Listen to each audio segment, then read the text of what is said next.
And there is the red light saying go live. And we are live up here right in the nick of time. So everybody knows how I go here on Wizzo Talk. I'm gonna do my intro, then we're gonna meet our guests, and then we're gonna get right on off into this hot topic. As always, it is uncut and unedited. I play it like you said. With that being said, here we go. Hello everyone, I am Paul Wizzo. If you like to subscribe to Wizzo Talk, the link is in the description or scrolling right there across the bottom of the screen. Just make sure you hit that notification bell because I post according to my guest availability rather than on a fixed schedule. So we don't want you to miss out on anything. So make sure you hit that notification.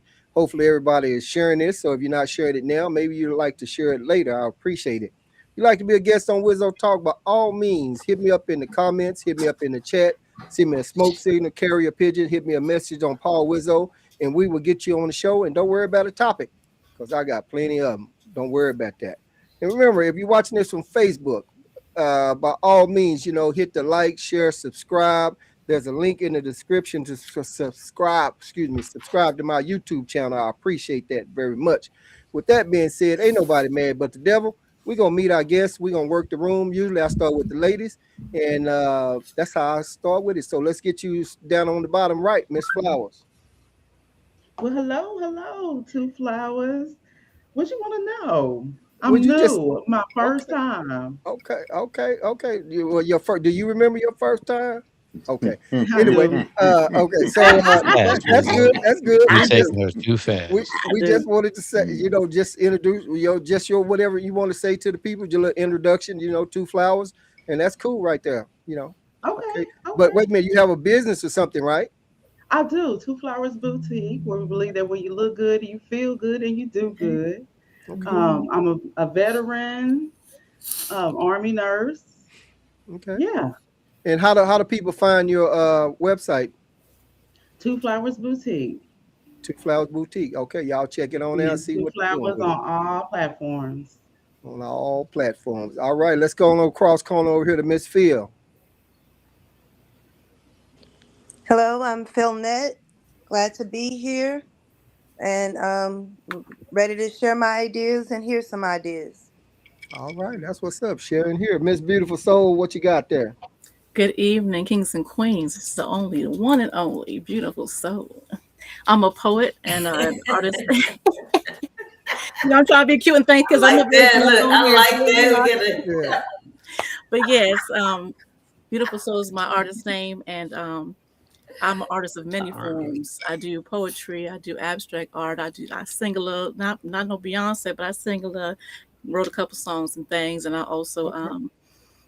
I also write and take pictures and things like that. But yeah, in due Okay. time, I have Instagram. I mean, I have it, but in due time, I'll put all that stuff because I want my stuff to be copywritten because I don't want nobody copying my stuff and things. So I'm getting Okay. there.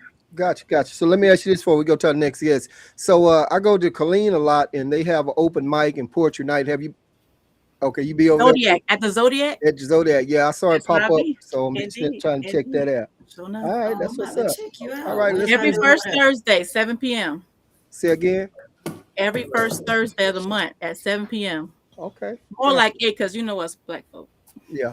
I know. I already know. Indeed. All right, Miss Cree, what you got on that intro? Creed 2 on Boom. I like to dance. I'm a part of Texas. No, I'm just joking. Yes. Y'all can catch me on Facebook and YouTube, all that. Two Flowers. Are you out of clean? No, Okay. no. But I'm definitely going to check out your poetry. And hello, everybody. Come Thanks through, again for having baby. me, Paul. All I right, made that's it to what's win up. it. Let's do And it. Cree also has a podcast, and she just been kind of busy lately and hadn't got a chance to get it back going. So we know how that goes. All right, then that's what's up. PM, come on with that intro. What you got? Hey, everybody. My name is Falon McKnight. I go by PM with the PM Lifestyle Podcast on YouTube. Check me out on Instagram and things of that nature, man. I'm here to cause no problems today. Mm, I'm we glad shall you put that see. today on there. I'm glad you put that today on there. Right. Dead in a good I eye. always tell the truth, too. Yes, sir. Mm. And that was a Uh, lie. Already. All right, Poke, come on. What you got on that intro? Oh no, it's Big Poke Dog. I'm back on it, baby. I love being here. It's always a pleasure to be with you, Wizzo. I always have a good time. No word for the day, but I do want to recommend a book. Okay. Um, it's by Michelle Alexander. It's called The New Jim Crow. It's a great read, very informative. Support that woman. She's done a lot of good work. Right. And you know, Support that woman. and I'm gonna say this on that. I messaged Jason about it because I started doing digital books now because I only read at work and I'm loving it because now I'm like on chapter 6. I mean, they go real quick because I put a bud in, I can sit and listen and I really enjoy it instead of, you know. So anyway, I'm making a note of that so I keep that. But probably maybe in the future I may get you to put it over in the chat in case someone out there now can relate back to it. So. But I'm gonna check that out. But I like my digital book though, so I'm doing that. So, with that being said, that was just a quick little deal. Let's go up to Chocolate Buddha. Chocolate How's Buddha. everybody doing? It's your world's favorite All-American, Ori B. Baker, also known as Chocolate Buddha. I'm a serial entrepreneur, but tonight the only thing you need to worry about is Wizzo Talk. Make sure you like, subscribe, tell your friends about it. We got something very special for y'all after we hit that 1,000 plus.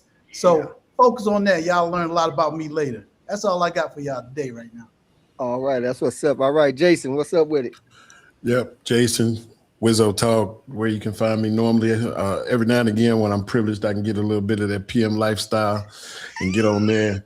You know, when they roll out the red carpet sometime, you know what I mean? I can get on that one. Right. But anyway, support them both. If you're watching today and you don't subscribe, go ahead and subscribe because we just need 3 or 4 more, man. We're trying to hit the mark. Support my boy Wiz in this podcast. I'm looking forward to it. And hello to everybody on the panel that I haven't spoken to. That's what's up. That's what's up, y'all. And before we get to going and get off into this first hot topic, I have to show y'all that in my hand, I have the gavel of authority. So if y'all get to start too much shit on here, I will sound the gavel and ask you to respect the damn gavel. So Indeed. I don't want that bullshit. Flowers, you already look like you ready to start some shit. So I'm just saying, because you was all in the comments the last time. So don't make me sound the gavel on you. What was that gavel at on all the other podcasts? Well, it was that's a long story. You see, you worried about the wrong thing. Hey, y'all. With that being said, okay, now we're gonna get off into it. You know, it was how men and as the topic is how men and women choose their partners. So that's kind of how we usually start off with it. But right now, no one knows who's going first. You know, so everyone has told me what topic they might like to. They didn't tell me the topic, but they told me they have something on their mind, and it may be related to that or it may be not. Y'all know how we do it here on Wizzo Talk. But that being said, I'm going to the first person to get this show started right up here. Remember, it's always uncut and it is unedited. And Pokey, shit, what you got out there to get us started with today? Yes, sir. So here recently, several states have enacted this new law. It's the rebuttal by presumption law. What it means basically is that in a divorce, it's automatically assumed that custody is 50-50. A few states have done it. The first one was Kentucky, followed up by West Virginia, I think Arkansas, Mississippi, Florida, and I might be missing one, but all of them have recently done this. Mm-hmm. And what was interesting about it, Kentucky being the first one, I think they did it 2018, 19, somewhere around there. In the first year, the divorce rate dropped 35%. Just because of that one law. And the reason I'm bringing that up is because I would definitely like, especially with all the ladies on the board, do you think that incentivize women to stay in that marriage or decentivize women to get married?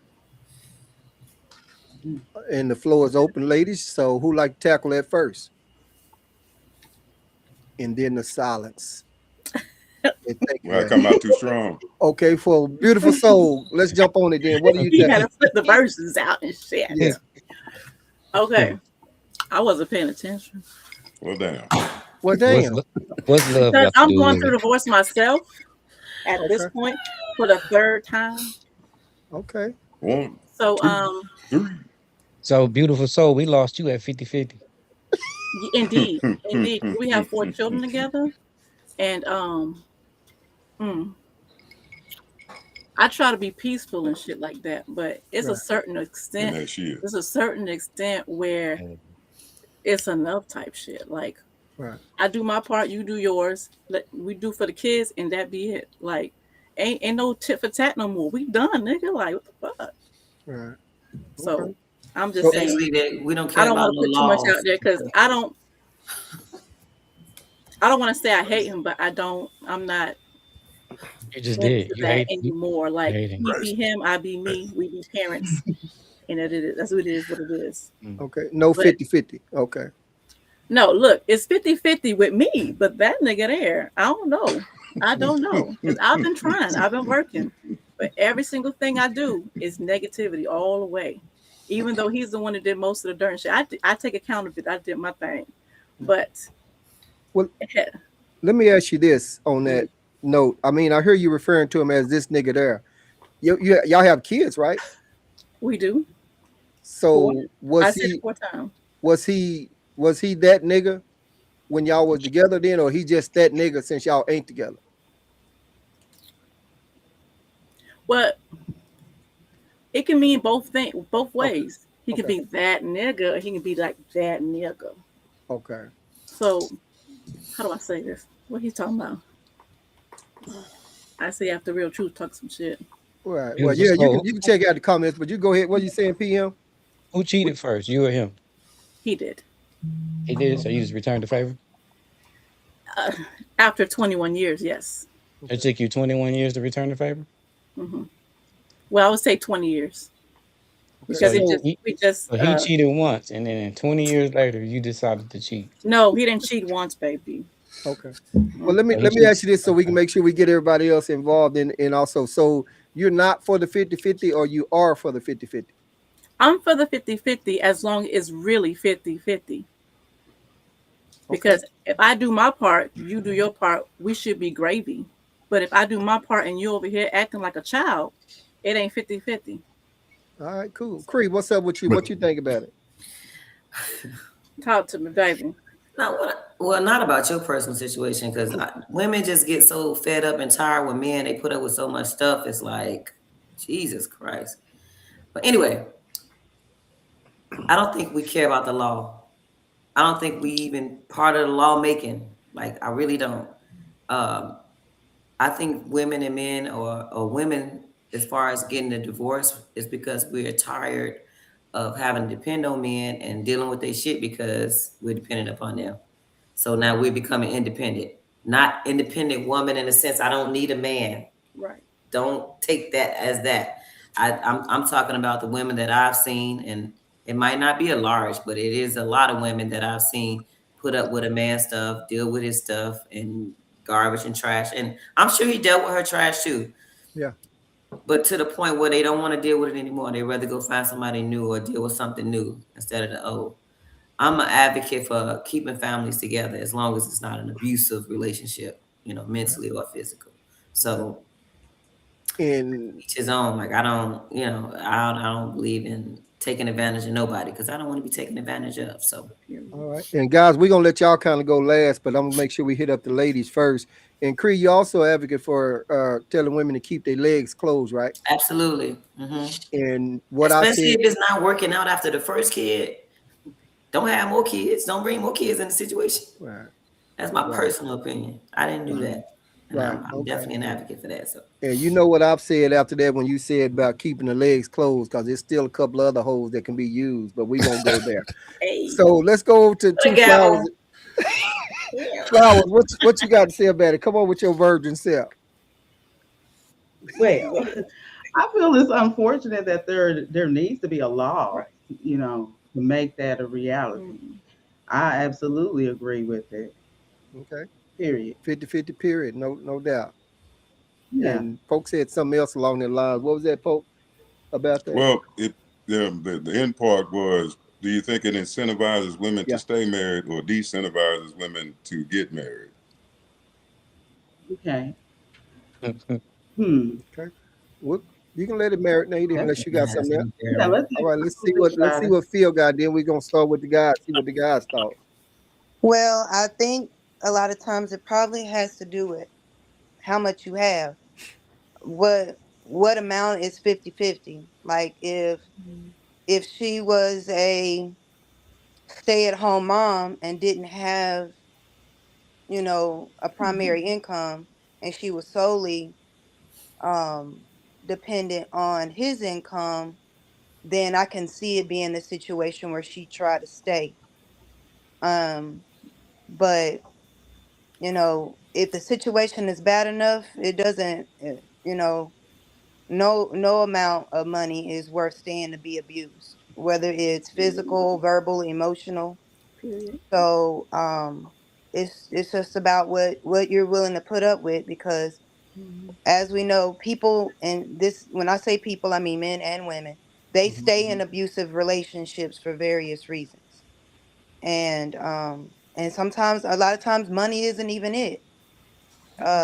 It's that I love them syndrome. And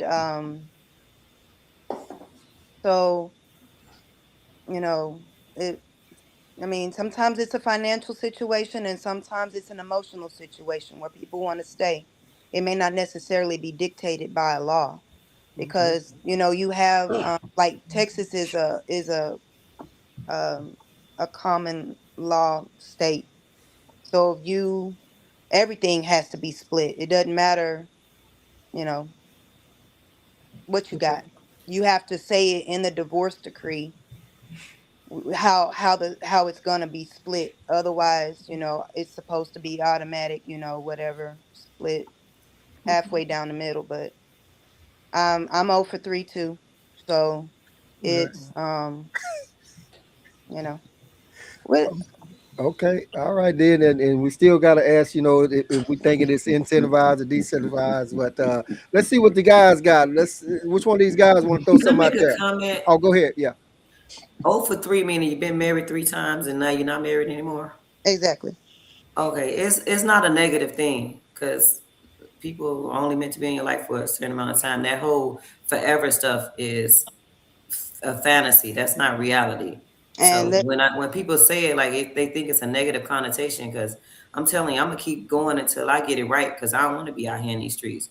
So if it take me 5 marriages, oh well. Like, I won't see it as a negative. So it's all about perception too. So yes, oh well, I'm gonna and keep doing it. I recognize, and I'm with you, and I recognize, my shortcomings. I understand, what I did as far as my part. I rushed into my marriages. I really didn't know my husbands, and so I was hoping that my love was enough to carry and sustain. If I showed that I was a good woman, I'm faithful, I do, everything that I can to keep you happy, I'm hoping that that's enough. It wasn't enough. So it's first marriage was 7 years, the last two were 2 each. So it is what it is. I've been single for 9 years, going on 10. I now have a boyfriend, but it is what it is. So let's move on. All right. You want That's to say what's up. So are you not one more little rushing thing? I want to say anymore? one more little Because thing. you said you were rushing. I want to say one more little And you thing. rushed. I'm sorry, Okay, hold what? up. We got to go one at a time, y'all. I couldn't understand the question. Flowers, what were you saying, Flowers?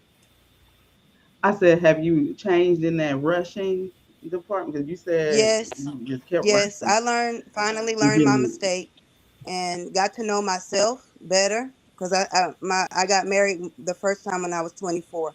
Fred got married just before I graduated college. So I understand now. And so, Okay. you live, you learn. Let's go.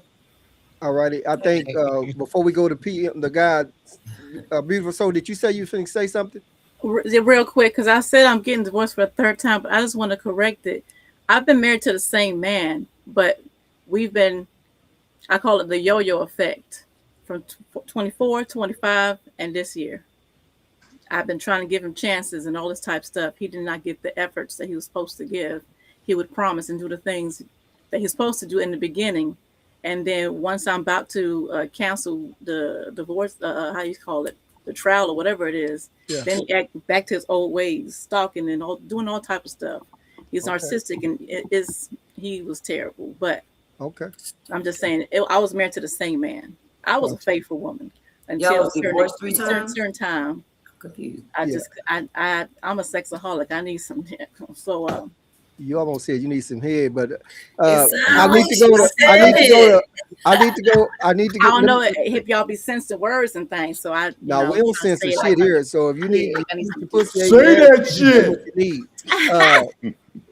Let me get Pokey, and then we're gonna see what these guys say. The guys been waiting patiently. And PM, when I get to you, I got this damn gavel in my hand for your Please. ass. He drinking When you straight get out to the me, I'm bottle gonna too. get drunk Pokey, because what you gonna say, Poke? I got Yeah, some so questions. I just want to make sure that I want to bring it back to because Yeah. I appreciate the personal stories, but what I was hoping that we would talk about is within the 1 year, especially in Kentucky, within the 1 year, the divorce rate went down by 35% after, and it's 50-50 custody, not alimony, not child support. We're talking about the children. Like Right. it was automatic what the law is, it was 50-50 custody of the children. Right. And Okay. and with that, that would automatically mean no child support because you're both equally taking care of the kids. Right. With that happening, after Kentucky passed it, again, I think it was 2018, 2019, the divorce rate dropped by 35%. So I would hope we could talk about that. And Right. of course, now y'all have already said everything you're going to say. I just want to bring it back to Yeah. that's actually what I would like feedback on is Yeah. that information and what you feel, whether or not that incentivized women to stay married or de-incentivize them to get married at all, especially with the factor in that 80% of divorces are filed by women. Like that's really that's why I wanted to interject real quick. Like Right. I didn't Okay. want it to be personal because that Right. sometimes that can get left wing and the 7 ain't here, so I don't think it'll be that bad. But just Okay. FYI, just Right. Okay. So yeah. what we'll do is we'll come back to the ladies on that question. They can get ready to answer that. But I'm gonna say this, and then we're gonna go to PM. And I don't think, folk, myself, I don't think the ladies or the guys really look at to the law or what the law is. I think that until it's time for them to either get a divorce, then they find out what their rights are, whatever. I think they just kind of lining up to get married. They didn't went to their little interview or whatever, and they didn't work out, and so they getting divorced, and then now they figure out that she's saying, what do I get from that motherfucker? He gonna give me child support or whatever. So I don't think they look into the laws beforehand, but I just wanted to say that. Let me see what PM got right there. PM, what's up? Yeah, I'm with Wizzo on it. I don't think even like a lot of people look into the laws in your local, like where you're from. You know what I'm saying? So those two states, I could say, might have been an exception to the rule because we don't know if they were black, we don't know if they were white couples, the different demographics behind these people, right? So I would say that it really depends on, what they were in. Like all women ain't the same, all men ain't the same. So it really depends on what woman to be incentivized to do it. I think, the woman's gonna be the woman and the man's gonna be the man. So whatever problems that they have and whoever you have encountered or met at that moment is gonna give you the problems that you might have in that. So just child custody being one of the things, I mean, it's a lot of other things that might have to be factored into that too, just to kind of get more information on the people that's involved in the study. But that's the answer to the question. Now, beautiful soul, how did you get married 3 times with no divorce? No. Yeah, I need to know. I'm trying to figure out. My We've bottle been might have married. We've been married all this time. We were going to get so, divorced. so one marriage, but you said you've been divorced 3 times. No. That's what I'm saying. I was Inaccurate. going to, but every Oh. time, listen, 2024 was going to get divorced. He called it and give me no reason. Okay. So And then he cheated multiple times in that. And after 20 years, you say, boom, I'm going to do it too. Wow. Right? yes. You Okay. stuck I on just that. want to Now know. it's not because like, oh, I'm just going to cheat because he cheated type shit. No, I got close to someone at work, and we had Ah, a really you had good friendship. a work husband going on. Yeah, those are kind of We hard to got beat. real close. He's in the art. I'm in the Mm-hmm. art. All the things I You like, he seeing him like every type shit. morning. Y'all eat the same breakfast. Come on, you Sometimes, getting off so topic, PM. same. Come But on. I was Yeah, just asking. I mean, But then we brought food to work to, had lunch and all type of shit. I had to ask these questions. With Maybe, a gavel.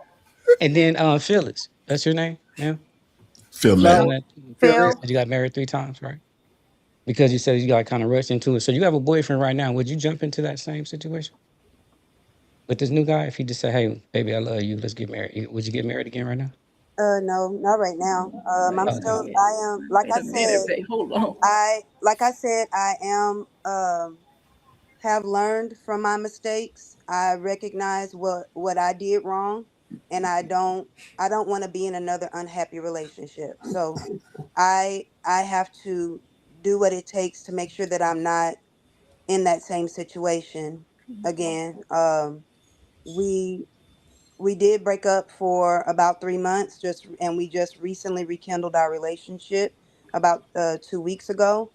And I recognize there's some things in him that I'm gonna have to talk to him about.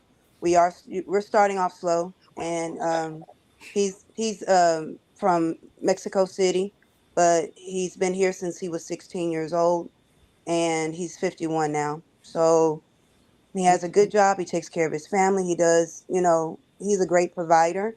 That's one of the things that attracted me to him. And so, I mean, you live and you learn. Right. I've been Yeah. not in a relationship for a very long time. I am ready to be with someone, but I don't want to make the same mistakes as I did before. So, going back to the original topic, because you made an adjustment, because I was thinking it was 50-50 financial. You didn't mention the kids. Definitely, if it comes to 50-50 with the kids, that makes a huge difference.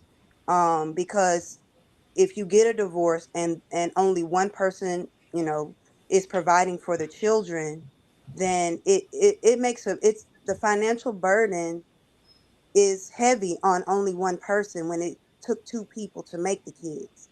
You know, you can agree or disagree, but parenting was never meant to be a single person job. Although it can be done that way, it's not the preferred way. Um, for most people. And so if the state comes in and says y'all both have to take care of the kids 50-50 if y'all get a divorce, that does make a difference. And so it's like, how do you enforce that? Which is why child support is so important when you have two people working, but only one person is putting up the finances for the children. So I don't know if in your research, sir, if it says how it's enforced. Like, does the state come in and say, hey, you have to allocate a bank account where both parents are getting docked, like both people have to pay child support out of there, like child support is coming out, state mandated child support is coming out. Now that will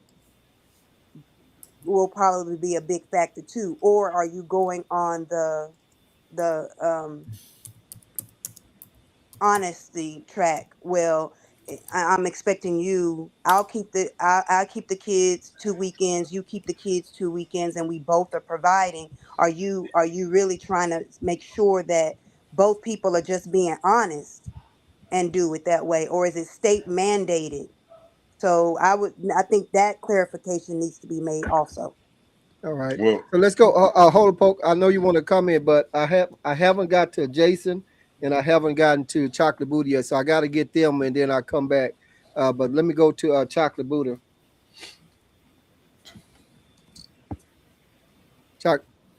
I'm about to piss some people off, so not sorry. I'm 0 for 3 in marriages.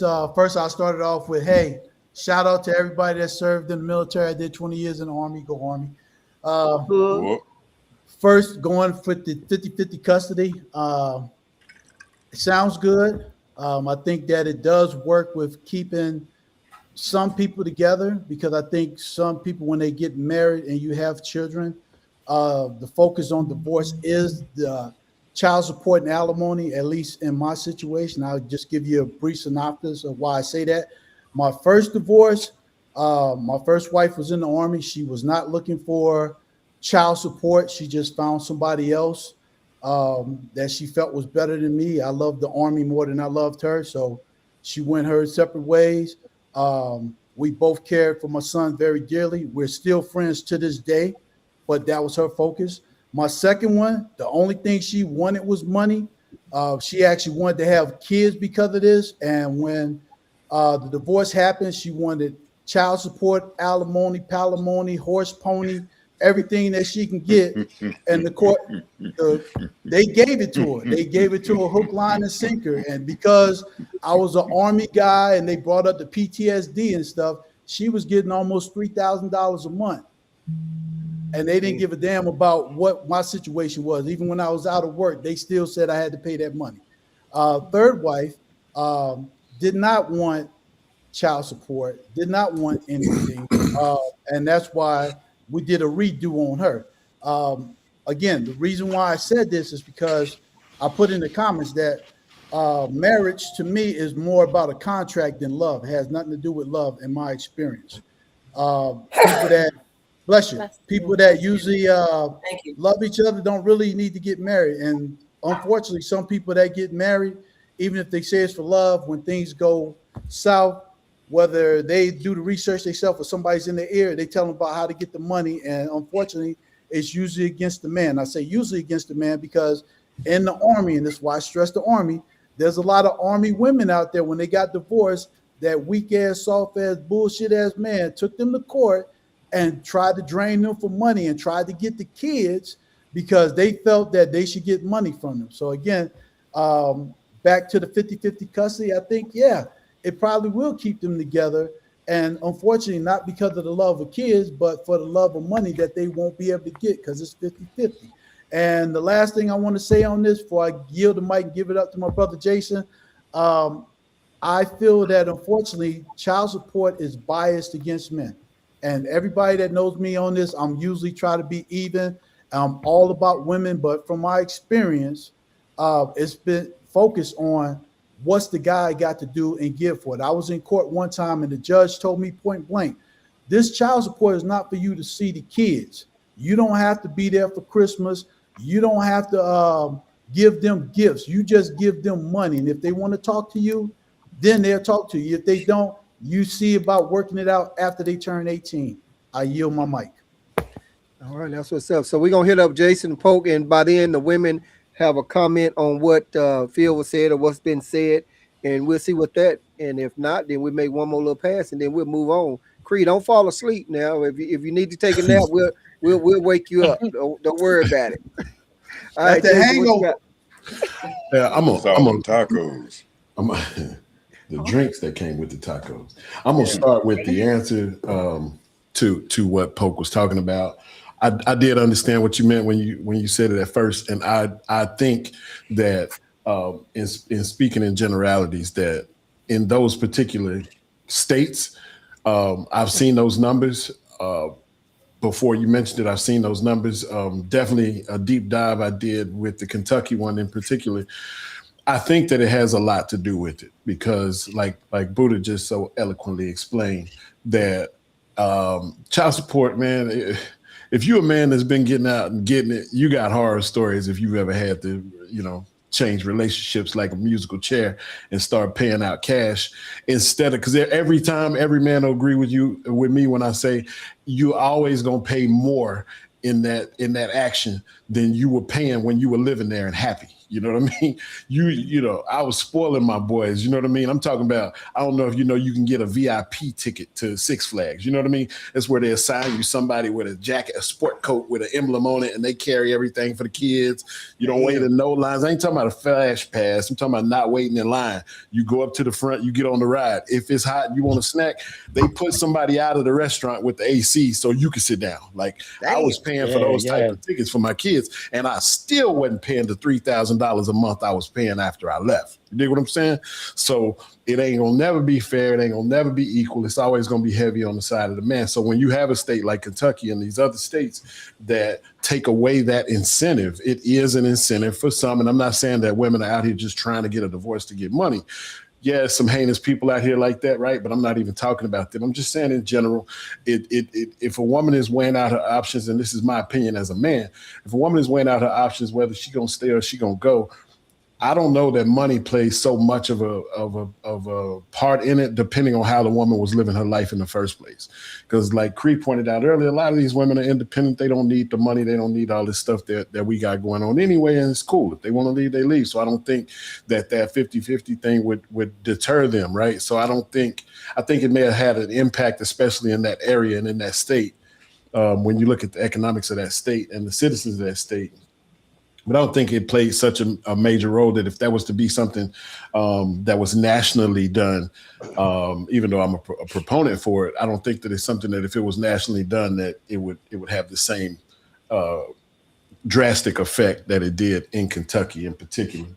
A couple of things that were said I wanted to address was Cree said that forever is not a reality and that it was fake and it was bullshit, right? And I'm gonna hold that, right? And then everybody else was talking about their divorce stories and stuff like that. We all got stories. I'm not saying mine are not as equally as interesting, right? But what I'm saying is what I had wrote down to talk about that I was, like I said, if it didn't come up, I would talk about was the difference between chemistry and companionship, right? Like if most of us, myself included, because I've had my own divorces, right? So it's like if most of us understood the difference between chemistry with somebody, which I can say what Beautiful Soul was explaining with her coworker, right? Like that's chemistry. Like y'all vibing out, y'all got the same thing going on, and that feels good. That's a dopamine hit, whether you're a man or a woman. It feels good to vibe with somebody like that. But to marry somebody and attach your life to somebody and expect forever, that person's got to be compatible with you. That person, and at one point, Philnett mentioned in her when she was speaking about seeking optimal happiness, and so I'm not. There are people out there. For the sake of what I'm saying, there are women out there who prioritize their happiness. The solution for them that marriage or coupling their lives in a committed way to a man, the solution to them is that now they will receive happiness, and that's what they want, and they prioritize happiness. And I don't see a problem with that, right?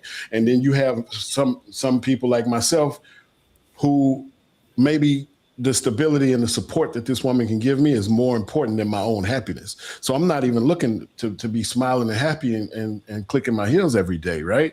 I'm looking for you to be there for me and be down with me and let's get this done. What are we trying to build? And so if these two people, regardless of what the answer is, whether that's happiness or commitment or arts, she says she was artistic, right? If it's the arts and that's very important to both of you, that's compatibility. And that is going to kick chemistry in the ass every time. The problem is you usually probably were grabbing both of your ankles by the time you realize you ain't got nothing but chemistry with this dude, right? Like he don't like to do the same stuff you like to do, or she don't want to go where you want to go, or she don't want things out of life. If you want to retire and leave the country, maybe she don't want that. So it don't matter how good and happy y'all feel. If that's not what the priority is for one of the other people, then those relationships will never work. And like I said, the unfortunate thing for most of us is that we get to the age we are now, between 45 and 55, before we realize that that's the foundation of the issue, my opinion.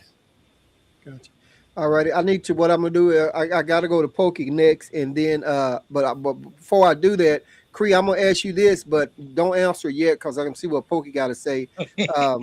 You were, when Beautiful Soul was mentioning how much she liked dick and gotta have it and gotta do, you threw your hands up. So I want to come back to you in just a minute to ask you what were your thoughts. No, we can get on that now. Oh, okay. We can get on that now. We can do that right now. Let's go for that. So when she was saying how much she had to have it, and I needed it, and you threw your hands up. So what's going through your mind when you say what it do? So I had a conversation. I was getting my feet done early, and I had a conversation with somebody close to me. We were talking about the guy she is currently dating, and he's a very older, mature, settled guy, right? Very different from what she used to date. So I've always preached like women get with men based off whatever their current need is, and clearly their needs change. So when she's saying that she's very sexual and all that, it just made me think about the conversation I had earlier when she told me she chose that young boy. Is because that was her need at the moment. She needed her back. And this is literally all he was providing, like occasional massage, you know, and some women are okay with that until they're not, until the need change, and then she realized, well, shit, I'm taking the trash out, I'm doing this, but at the end of the day, he had that water ready, and he take care of what he take care of. She forget all it, go right over here, like until the next time. So based off the need, I know some women are like will stick and stand by the man despite whatever feelings that he's bringing upon her life. So she was enjoying Jody out there. Jody was the cable man and the plumber. He running dick in her, and then she was loving that. Because I think if cheating is an issue, if cheating is a problem, there is no way you're going to continuously cheat on me and I'm going to be with you. Like, so if you still stand and these things are happening, then that's not why you with them. Like, so don't make that the problem. Gotcha. That's my opinion. And Okay. I think if you're going to stay with him through all that, you might as well stay with him. Why are you not with him? Like, I mean, people go don't cheap for just cheap. start having problems and you still there. Like, Go cheap for cheap. no, you don't. That It's anyway, 2026. Cheap for I don't cheap. care what it be open. Like, I don't. So That's just my in opinion. other words, just gonna be open then. You know, let him do what he Might do. as And well. Why don't get mad? Like, you know. you, okay. I don't know. All right. I just wanted to ask that. So now we're gonna see what Poke had. And some of you ladies that you notice some of the guys they be taking some notes so they hit on a couple of key points. And unless y'all got good memory to kick it in reverse on something like that, you know, I'm just saying you might want to make a note. But Poke, what you got now? So I got to say this real quick because Okay. that last statement Creed just made. Look, a word to the wise. Be careful about matching energies. Like I hear that a lot. You need to be careful about that because you'll find yourself matching energy with a demon. Now, I want to say that I feel that. if a situation presents itself that you dislike, that you should not let that change who you are. You should still handle that as the person that you are. You shouldn't all because somebody else does something wrong doesn't mean you need to. I'm gonna get wrong too. Right. Right. So I didn't say match the energy though, so I'm Damn, confused. Poke it went sideways again. Yeah. yeah, I know what happens. Okay. I'm sitting Well, we hear you. sideways. Yeah, I don't believe in matching energy. I believe in leaving. If it bothers you, Sideways. Yeah, move just around. Okay. that and that's what I create the 100 on that. Just that whole that matching energy thing. Like you can be fooled by demons, and that's why they're called demons. So just be mindful of that. When I'm gonna do like you do, get like me. You get like Jesus. All right. All right. That's what's up. Yeah. Let me just avoid that. let me thank all of our viewers out there for watching right now. Whether you catch the live or you catch the replay, I appreciate your support. And by all means, make sure you click that link in the description to subscribe to my YouTube channel. I appreciate it very much. And you know, we kind of all over the place right here. You know, a lot of personal stories being told, and some talking about some lot of fucking and going on and all that stuff like that. Jason, I would like to ask you to clarify one thing, because you know I'll be a little slow on things, because just like with the essay that time, I thought we was talking about, you know, so but when you said something, you referenced back grabbing ankles, my mind went somewhere else. No, So your I just mind went want to where make your mind went where I meant it. Where I okay, meant it. okay. I said by the time you realize you and him ain't got nothing but chemistry, you grab your ankles. It's too Okay. late. That's Yeah. what I thought. All right, cool. All right, before we go ahead, PM. Beautiful soul. Are you still talking to this dude? Because like every time they mention him, you just like light up. Like, or is it Talking over? to what dude? Talking to what dude? Your husband. Your The, work uh, husband. the ankle Work grab. husband. No, he The thing is, Grab her. Did she just shimmy? the Did thing she Yeah, just is, shimmy? you see it there. Did Like, she just? yeah.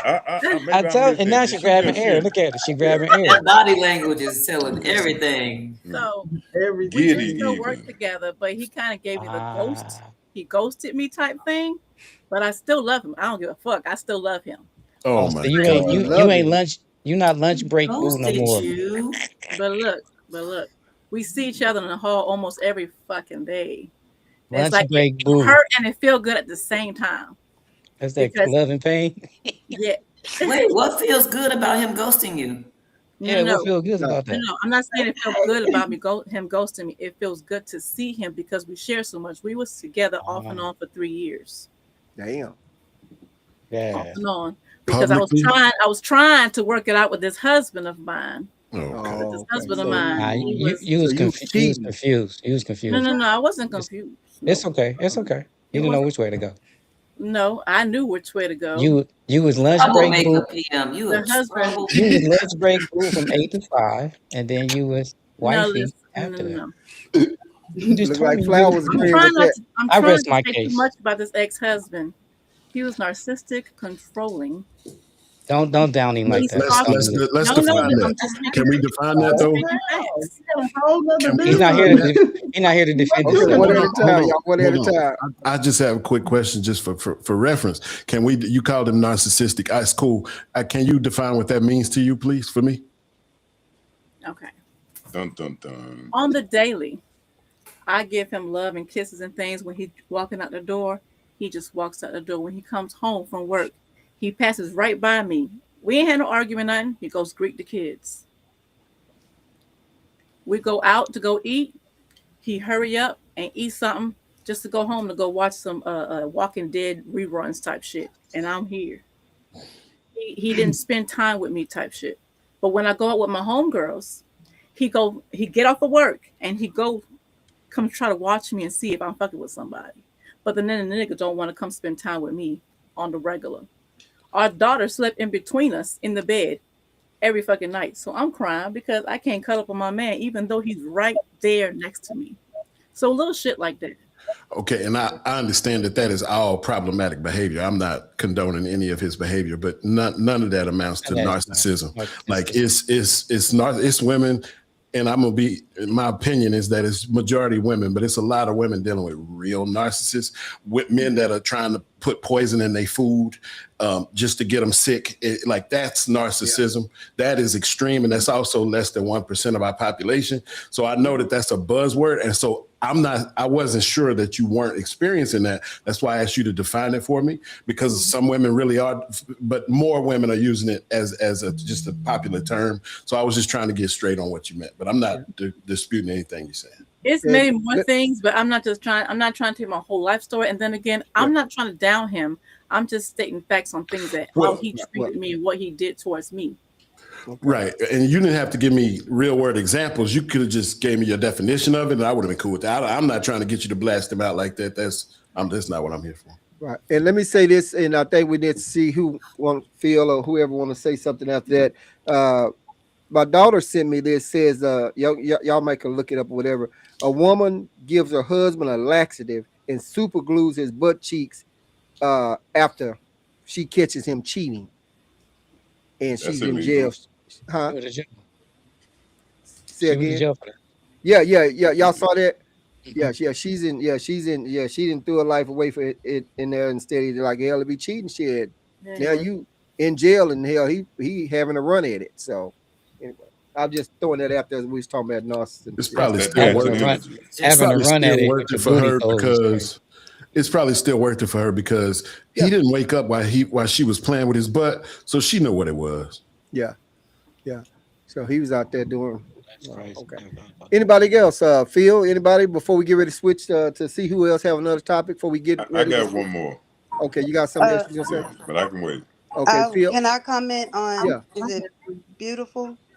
Beautiful soul. Yeah. Yes. That behavior is narcissistic behavior. It is when you put narcissism is when you put yourself above your partner and you try to make them feel less than by demeaning them and by abusing them emotionally. You might not necessarily put your hands on them, but it is the idea that I'm better than you. I'm going to do everything that I can to break you down. I'm going to make up rules that only apply to you and you can't do it back to me, meaning, I can cheat but you can't.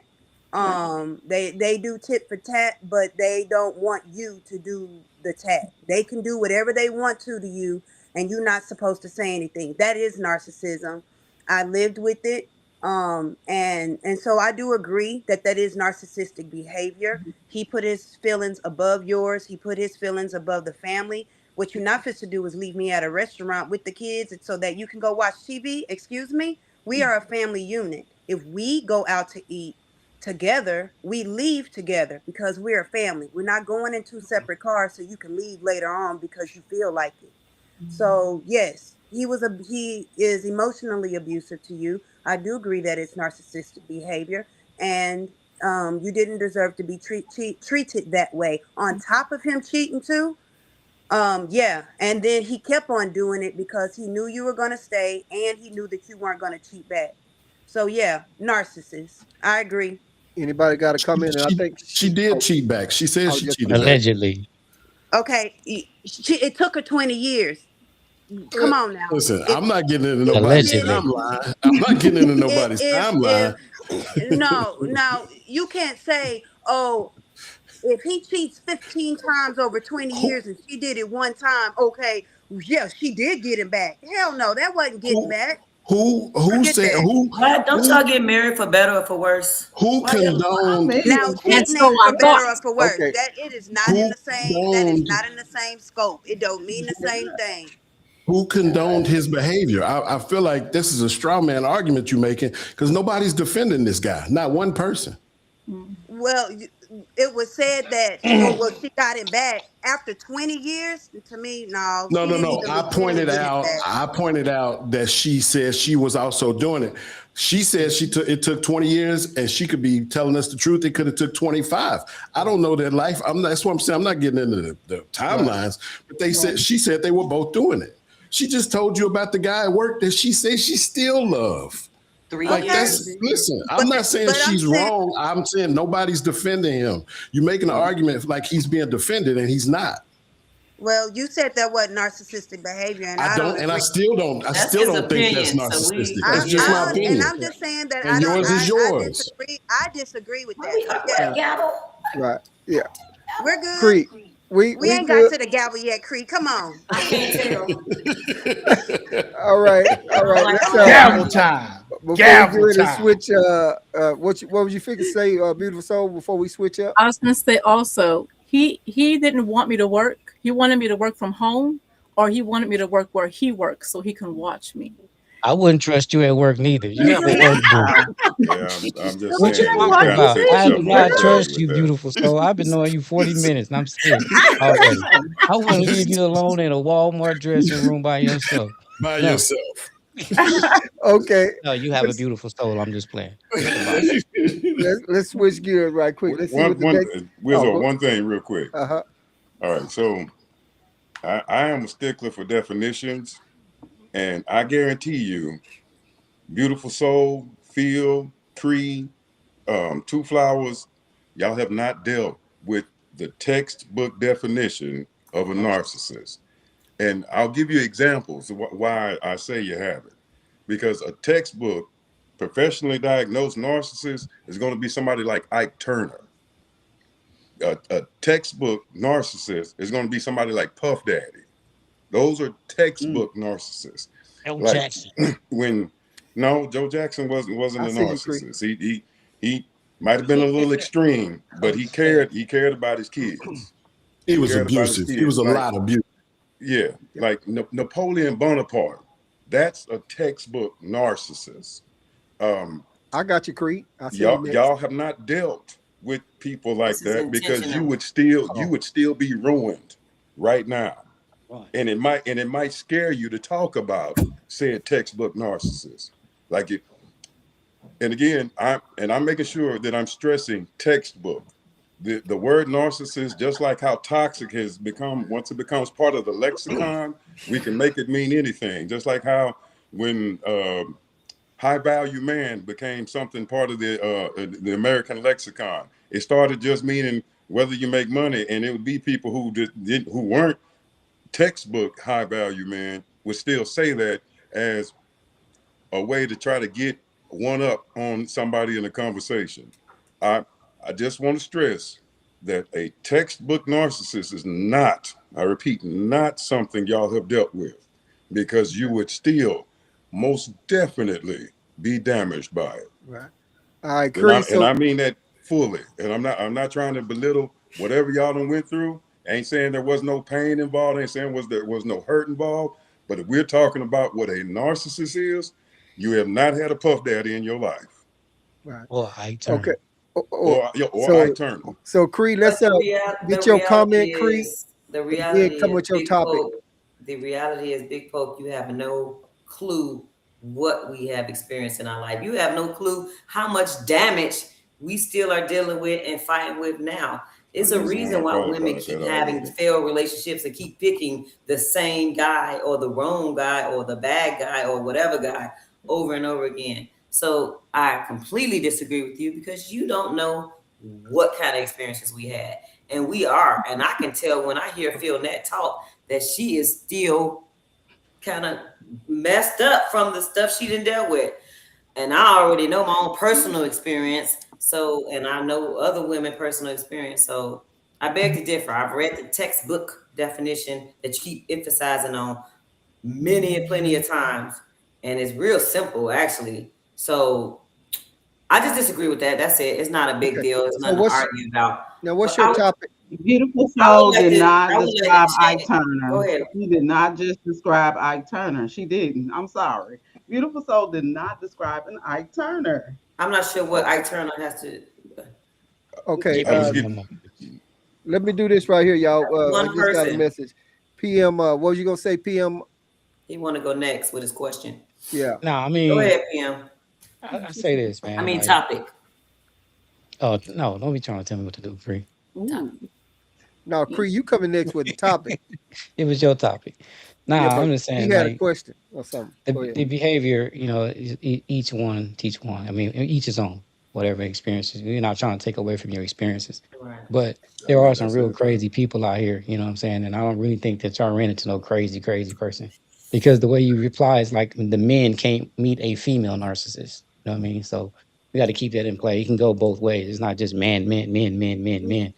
But and I think this: if you keep on making bad selections and coming across the wrong dude, you just have a selection problem. You might need to interview your fella a little bit more in depth. You know, like I always say on my podcast, we tend to meet somebody on the weekend, do a lot of that grown folk business the whole weekend, not even knowing the person, and then we hating that person next week, the next Monday, the next Friday. So we take our time to get to know the person, take it slow. If they really about what you're looking for, they're gonna be there in the end, man. You got to worry about them leaving. If you projecting out what a real man wants, he's gonna stick around to find out what you can offer and what you can put together. So it can't always be like, oh, you know, just guys out here at the guy. At some point, you have made a wrong decision in your selection process. We just got to keep them on it. Right. yield my time. So already, let's do this right here. Let's get with Creed with a topic, and then after that, I need to get Chocolate Boo to come in because he's been according to my little cheat sheet over here. He's been I ain't been to him too much. So Creed, what you throwing out there? Down Devin want to say something. I got you, but ask I see you, why when we have these type of conversation, it's always like we putting one against the other. Like for once, I like to have a conversation where we trying to figure it out together instead of like, because I didn't hear nobody saying it's just the men. Well, clearly you talking to women. So if they ain't experienced it with another woman, it's the man we talking about. So it's not nothing against y'all. It's that man. That's one man. You know how you always tell us, not all men. But So you say time after time after we got time. to let her finish. Listen, Phil Nett clearly took responsibility and accountability for the role she played in it. However, that man proposed to her. So if she want to be married, I mean, sure, she used to vet him or whatever longer. She took accountability for that. And now she's going to take her time. Great. Right. But at the end of the day, like, we need to figure it out how we can do it together, not against each other. So I wanted to talk about, which is my topic, like how a woman can be down for a man, like do the good, the bad, the ugly. And then when he get on his feet and get right, he leave her for the bad chick or whoever, like some other chick that he just met. Like, what's the thought process behind that? Like, now I can get a more wide selection of women, so I don't need this one no more. I done used her up. Like, what is that about? All Ooh, right, can I so comment? I will, but I Chocolate Buddha hadn't hardly said anything, so I gotta let him go, and then I'll come to you next. Okay. So yeah, so Chocolate Buddha, go ahead. I wish I could answer that for you, but it's actually flipped for me because for me, it's my situation has been I've been that guy who was always on top. I'll bring somebody up that was a woman, and as soon as I get them up to my level, they ball the fuck out, take all my shit, and leave.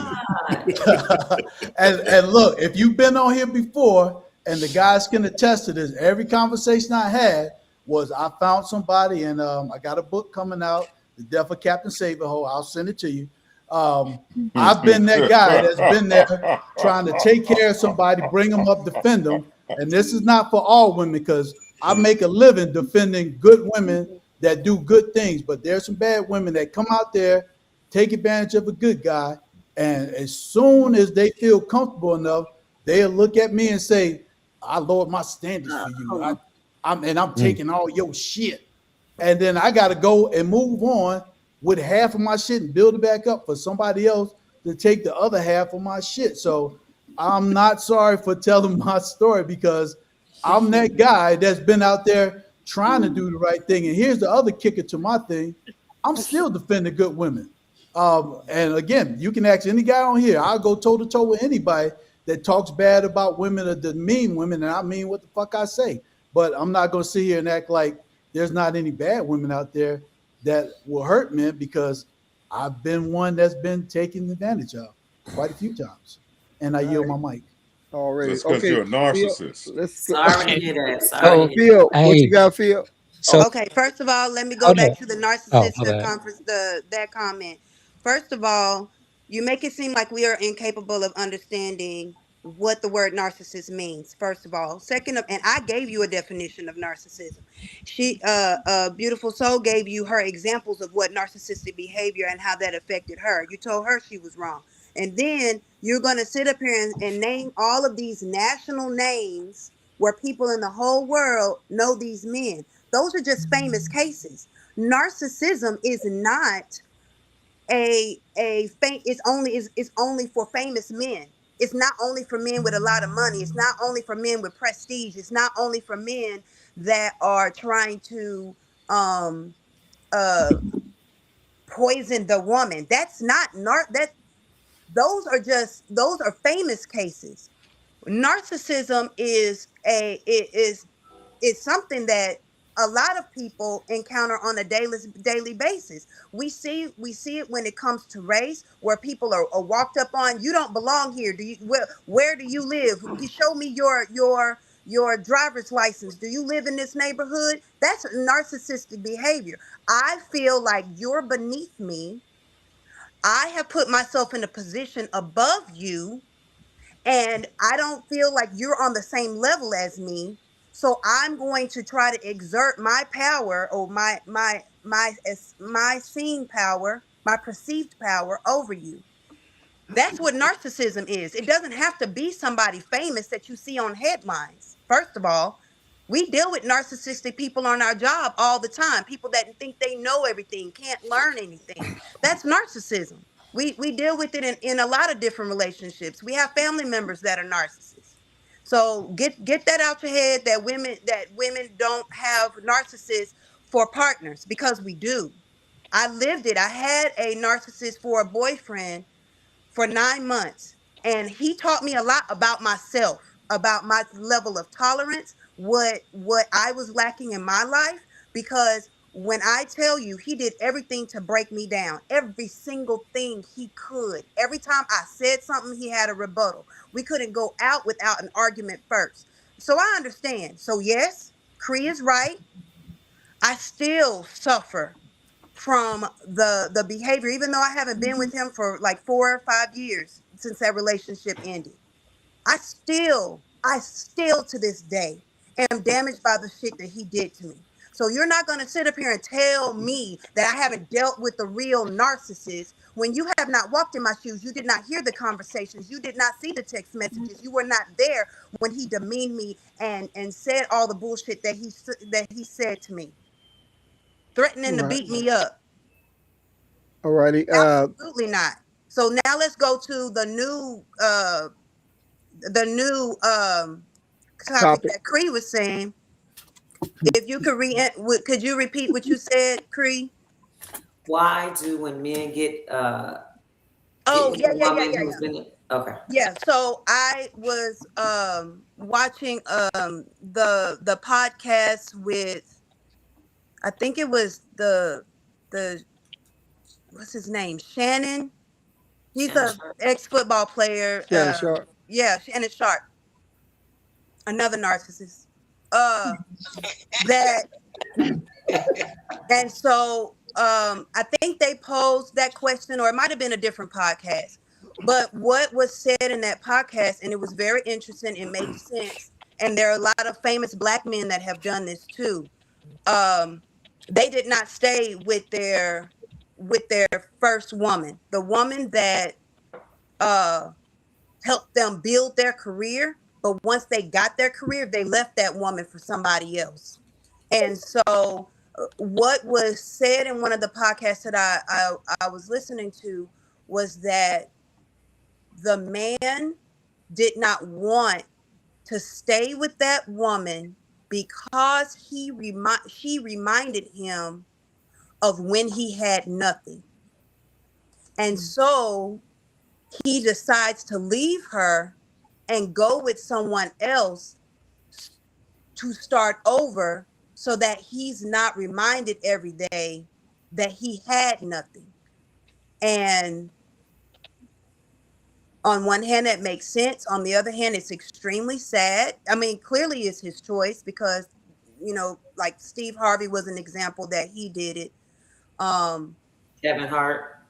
Kevin Hart, exactly. And so these really famous Black icons that we watch all the time, they did not stay with their original woman that helped them get their career started.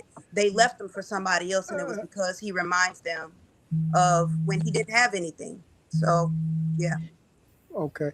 I mean, Go ahead, PM. Now, PM, I was gonna say you, and then Flowers. Two Flowers. I don't know if you was talking to somebody or whoever, but I'm checking out your facial expressions and everything over there. So, but we're gonna come to you after PM, and then after Flowers, then it's whoever want to go. But PM, go ahead. We can't Check use this out, famous man. people as examples. Yeah, Chris said nothing lasts forever. Nothing is forever, or whatever the case may be. So, Yeah. how can you, in another sense, turn around and say the man left a woman that he was with originally when he was coming up after he made it? Like, Oh no, that's not what I said. No, I didn't. Wait a Oh. minute, Creed. Don't put your back up. Nah, look. How can you say, what I mean, like he leaves his woman once he's made? Nothing is. I said that you said nothing is forever, right? Nothing's That's gonna true. last forever. That's what I've said about that. This other part is what the young lady at the bottom said. She was like, "Oh, once you get to a certain position, you leave that woman." If nothing lasts forever, then that's to be expected. If we're gonna live by that one, right? But for the same part, we grow away from each other. So you guys had 3 relationships, 3 marriages. You could have been going and then trying to be famous in your first first marriage, and then got rid of your first husband and married 2 and 3. That doesn't have anything to do with your success. At the end of the day, before your success, you still have to be compatible.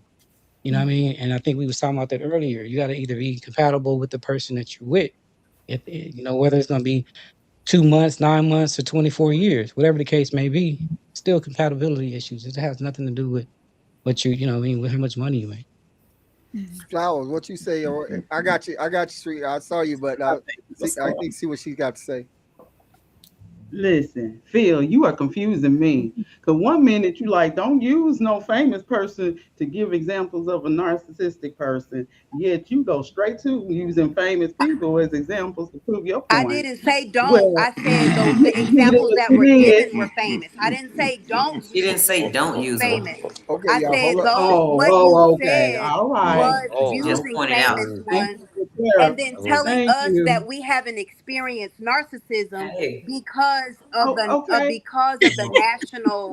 the national attention that those particular narcissists got. that we can't experience narcissism in our everyday lives. And that's why I gave the multiple points of people in our lives in everyday life. We deal with narcissism all the time. It is not It really wasn't that deep. It was an example given to right. you But that what we all can but what relate was to, said, just no, like but you gave, I understand. just like you did. No, he said that we Simple. have There's not nothing. experienced Sweetie, it's not that narcissism. He deep. told us what we have experienced, and that's why I did the rebuttal that I did. You can't tell me All right. that I haven't experienced it. You haven't from the Gotcha. definition. That's what he said. I don't think And I many gave people the can tell you definition. And anything. somebody put the clinical definition in the comments, and it's exactly what I said. They put themselves first, and they will do everything that they can to break you down to make themselves feel better. Okay, let's do this right here, y'all. Cause Creed put something out there, and I know we kind of keep going back to it around it, but we need to see what Jason. Go ahead. You got to comment on something there? Yeah, I'm on Creed. I'm on Creed. I'm on Creed. Okay.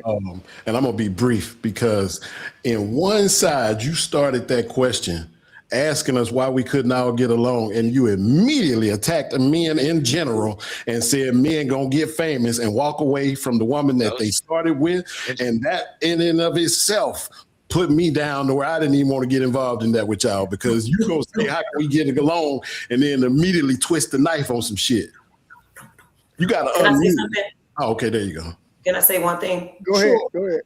What I was asking, and it was not even pertaining to like specifically like famous people. I was asking you guys in general, what would make a man leave the person that was there when he was nothing?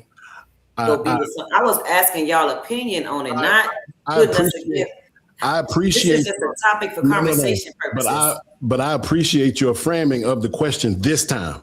The first time, I'm not the only one in the room that heard how accusatory that was in general to men. But that's not how. I promise I you. know it may not be how you meant it. I'm just saying that's how it sounded to the receiver of your communication. It looked like Flowers agreeing with that too. Number one. Number two, my response to that is just like when I was talking about earlier, and I think PM brought it up, was when we talk about compatibility. If you have compatibility and if you have the type of man that you want for your life, he is not going to leave you like that. He ain't going to leave you because he found something. Listen, I'm so comfortable with my life. So if I have a windfall tomorrow and quadruple the size of my income tomorrow, I'm not making no brash moves like getting rid of the woman that I'm comfortable with. Are you crazy? You know what I'm saying? Like this is not something. And I would like to point out the distinction between, and I get that you were only using it for an example, and I'm cool with that, but I would like to address it in a non-accusatory way and just pointing out that most men that are doing well in life don't respect, I don't remember who, somebody said black icons or whatever when these names were getting thrown out. They're not icons to us men. We don't respect them.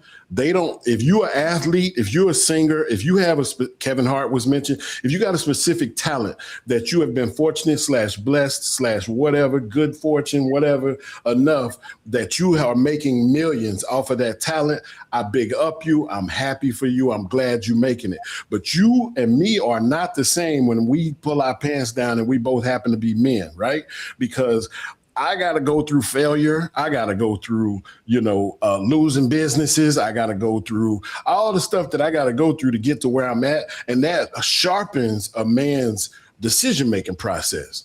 You see what I'm saying? So this is why you have one of my favorites. I don't know if y'all follow Formula One, but that's just me.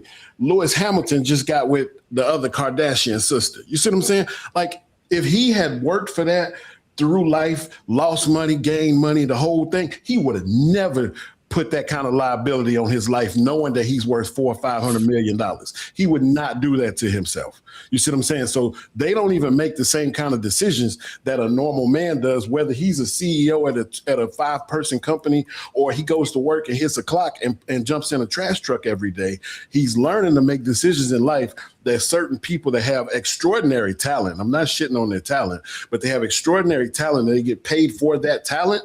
They have arrested development. I know you know about behavior and you smart in that area, so I don't even have, you know what I'm saying? They're not always a 30 or 40 or 50-year-old man just because, life kind of was a little easier for them. They had to just hone that skill versus going through the tumultuous time that it is just to be a man in America. A black man now, forget about it, right?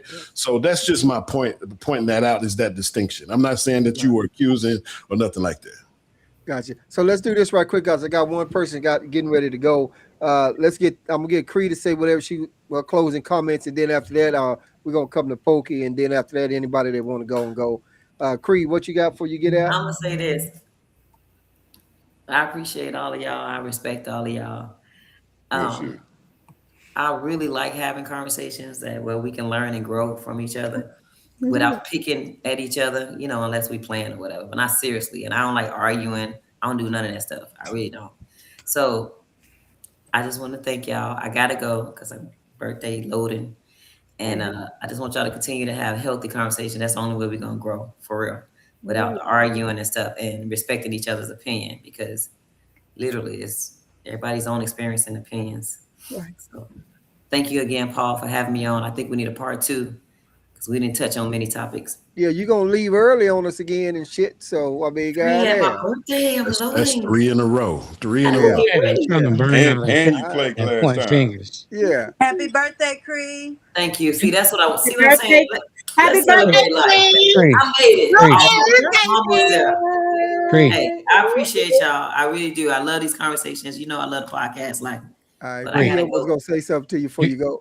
You're really getting too old for this. You need to stop.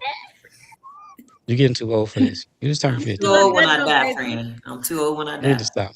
All right. All right. Take All 2 right, shots. then, cool. Stop living. All right, y'all. Audience, All right, thank y'all for that's what's chiming up. in. I appreciate y'all. All right, appreciate it. All right, okay, Poke. A lot's been said, so I don't know where you want to pick up on, but a lot has been said. So pick up wherever you like to pick up at and roll with you. I'm almost wanting to turn my switch on because the hypocrisy that I've been hearing is ridiculous. But you know what? Forget it, because it's not gonna stop. Okay. What I do want to say though is, when somebody's giving examples, they're giving examples that everybody can easily recognize. It's not specifically because that is the type of person that we're paying attention to, but it's because we know who they are. We are all aware of their behaviors. We are all aware of what has occurred in their life and why, when you use them as an example, it should be able to be conveyed, the actual thought that we're trying to process. Now, when I used Puff Daddy as an example, as what a clinically defined narcissist is, there'd be no question about the behavior. Mm-hmm. That's what that's for. There's no room to say, well, no, he might not be a narcissist. Clearly. And somebody behaving like that is why I used him as an example. Under good faith conversation, that would have been understood. Now, when I say, and I use qualifiers because I'm a person who loves to use qualifiers, and when people are actually listening, and you can tell who actually listens to actually learn something or actually try to understand what someone is saying, they'll actually speak on it, which is why I appreciate those who do. Again, let me not point any fingers. And when we use, for example, Kanye West, we're not saying that everybody is a famous musician who happened to date a palm-colored person, talk bad about a black woman, and then switched out to being crazy. That's not particularly what we're saying, but we get an idea about the personality that we're trying to use as an example in the particular conversation we're having. I mean, if we use Bill Cosby in the wrong context, we're talking about somebody who's sedating people for their own sexual pleasure, or we could be talking about somebody who put in a whole lot of work for the black community. Just depends on what the context of the conversation is. Mm-hmm. I just want to put that out there, because if we're talking in good faith, which is what I usually try to do, then that would not be up for dispute. And I'll leave it at that.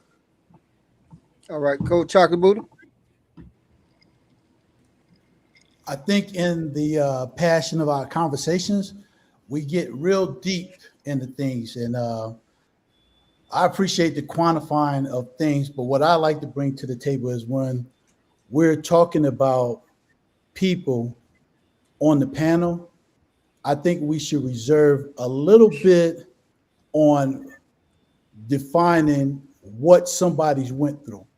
I get it talking about P. Diddy and information that we've seen and research, but when we're talking about an individual on the panel who the only thing we know of is what they share with us, I think we should do a little bit reserving of what we define them as. We should allow them to define themselves of what they're sharing with us and leave it at that. Because if we go further than that, I think this is where we're going past what we know, because we do not know.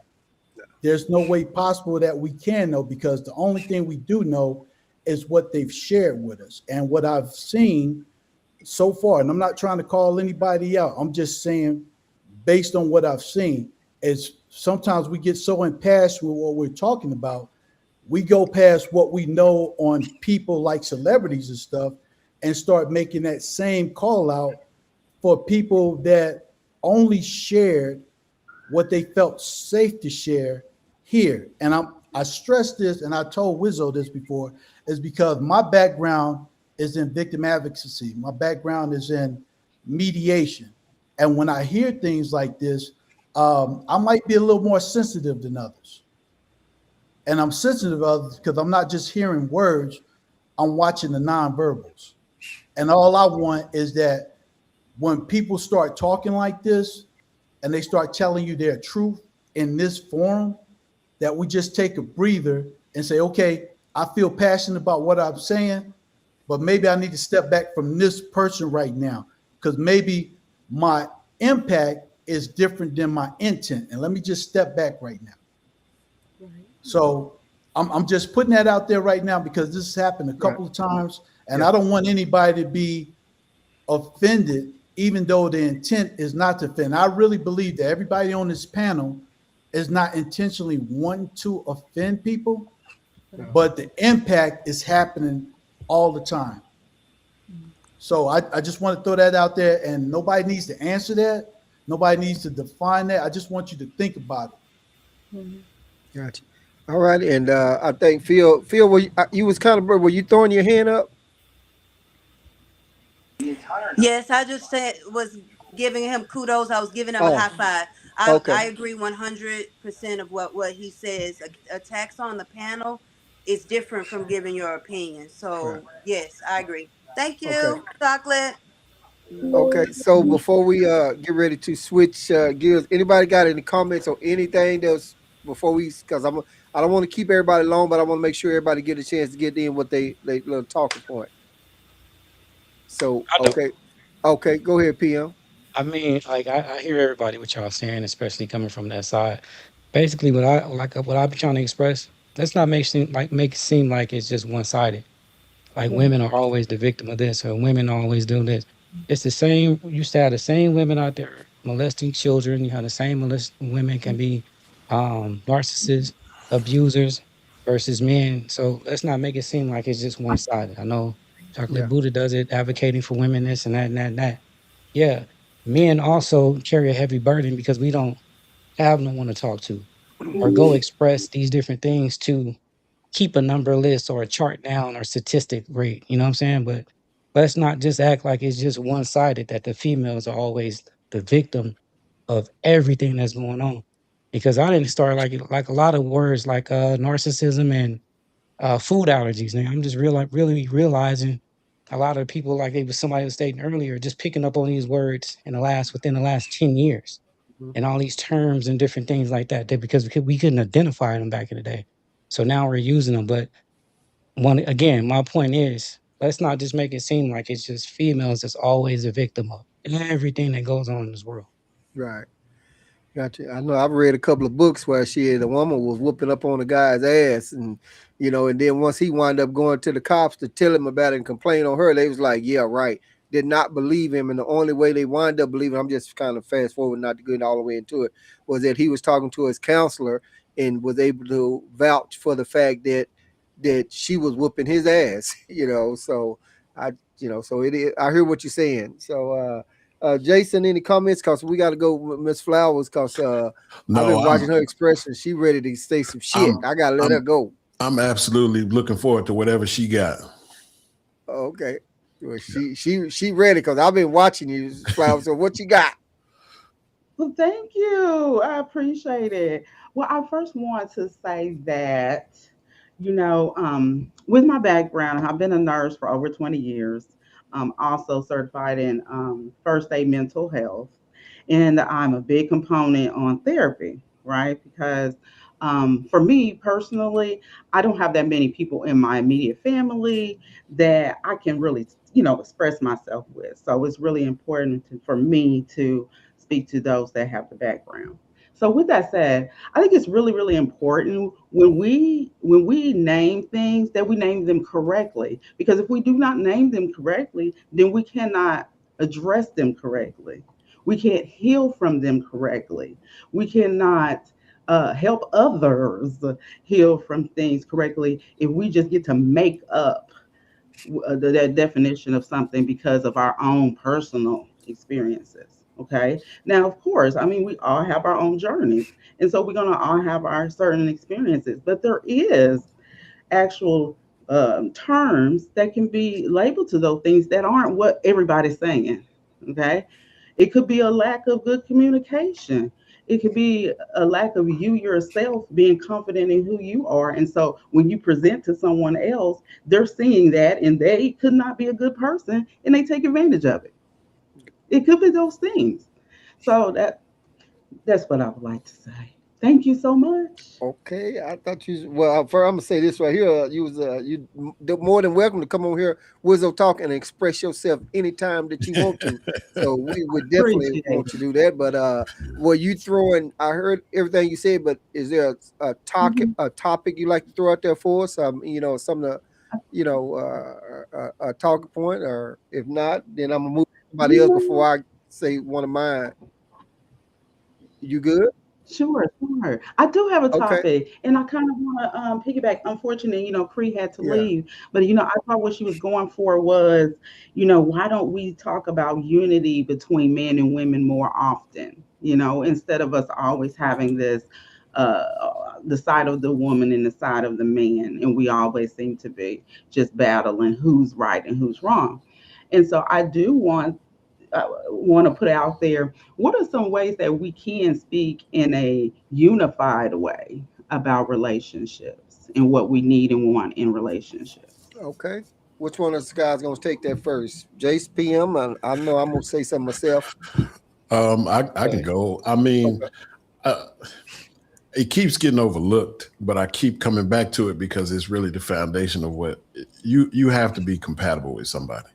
If you're not compatible with the person and y'all don't agree, I can meet the most beautiful woman in the world that checks every box that I have in my lineup of what I require. She could check every box that I have in what I'm looking for internally from a woman. She could check every box for what do you bring to my life and how can you enhance my life? Otherwise, I don't need you conversation. She can knock all of that out of the park. But if we don't want the same things out of the commitment to one another, meaning I want to commit to you, I want you to be there for me for the rest of my life till I die. And I want to take care of you. I want you to want to be taken care of by me. And let's do life together and let's be successful. If she wants happiness only, if she wants to travel a lot, because I'm gonna tell you something, that's the other buzz thing. Everybody want to travel these days. Let me tell you something. I got a little bit, I'm folding a little bit in my pocket. I hate traveling because while we sitting there traveling, I'm thinking about the fact that we flew out there first class. I'm thinking about the fact that I'm paying $3,000 for the week while I'm in Vegas to be in this hotel room. I'm thinking about this $800 steak that you taking a picture of instead of eating. I'm thinking about what it's costing me. So I'm not one of these dudes that's going to get on and be like, yeah, I love to travel too. Fuck that. I'm gonna travel once or twice a year, and then we sitting down. Because the other thing is, a lot of women want a man who gonna get out here and get it. He gonna go get this money, but then they upset that he can't travel every weekend. Like, you can't have it both ways. Like, is he gonna get the money, or you gonna put your 50% or 60% on top of what he getting? So then y'all can travel together, because that's what y'all want to be doing. So what I'm saying is, even in those situations, those two people are compatible. If they value travel, and this man want to make $40,000 a year and have, you know, whatever job where he can have an unending amount of time off to travel and do things that she wants to do, and that's important to her, and it's also important to him, then they're compatible. And none of us on the outside can look at their relationship and say that it's not going to work. I'm saying I make it a point to vet out anybody that wants to deal with me and make sure that we're compatible. A lot of people are pretty. A lot of women are fine. A lot of times when I sift through the fact that I don't want nobody with a real BBL or a Motel 6 BBL, and I can decide what I got and what I like and what I want, I still need to make sure you're compatible with me. If we don't do that, it ain't gonna work. Gotcha. And you know, I think sometimes that conversation may come up way down the line instead of coming out right at the front. I mean, I think they've been been fucked and sucked and did all that shit before that conversation really come out, and now we a year, 6 months into whatever, and now you want to say Texas, all of that, So I don't know what I'm reading something else here. Yeah. So. No, you're right. It comes too late, and that's on us. You know what I'm saying? And then somebody else said something about in the comments, was talking about effective communication. I don't care if it's a man or a woman. If we start talking about what's important in a relationship and what's going to make a relationship successful and healthy, all of us going to start talking about communication. But we deal with beauty, we deal with money, we deal with all of this stuff other than dealing with and focusing on conflict resolution and communication. Because if that was really that important to all of us, male and female, why wouldn't we all focus more on learning how to do that better, regardless of who we're talking to, regardless of who we're dealing with? And then I definitely don't accept when people, male or female, if I come home and you got an attitude and I'm like, damn, what's going on? And you're like, I just had a rough day because I started my cycle, right? I want to talk about what we're going to do and how we need to pivot, because you got fired today, right? No, I didn't get fired.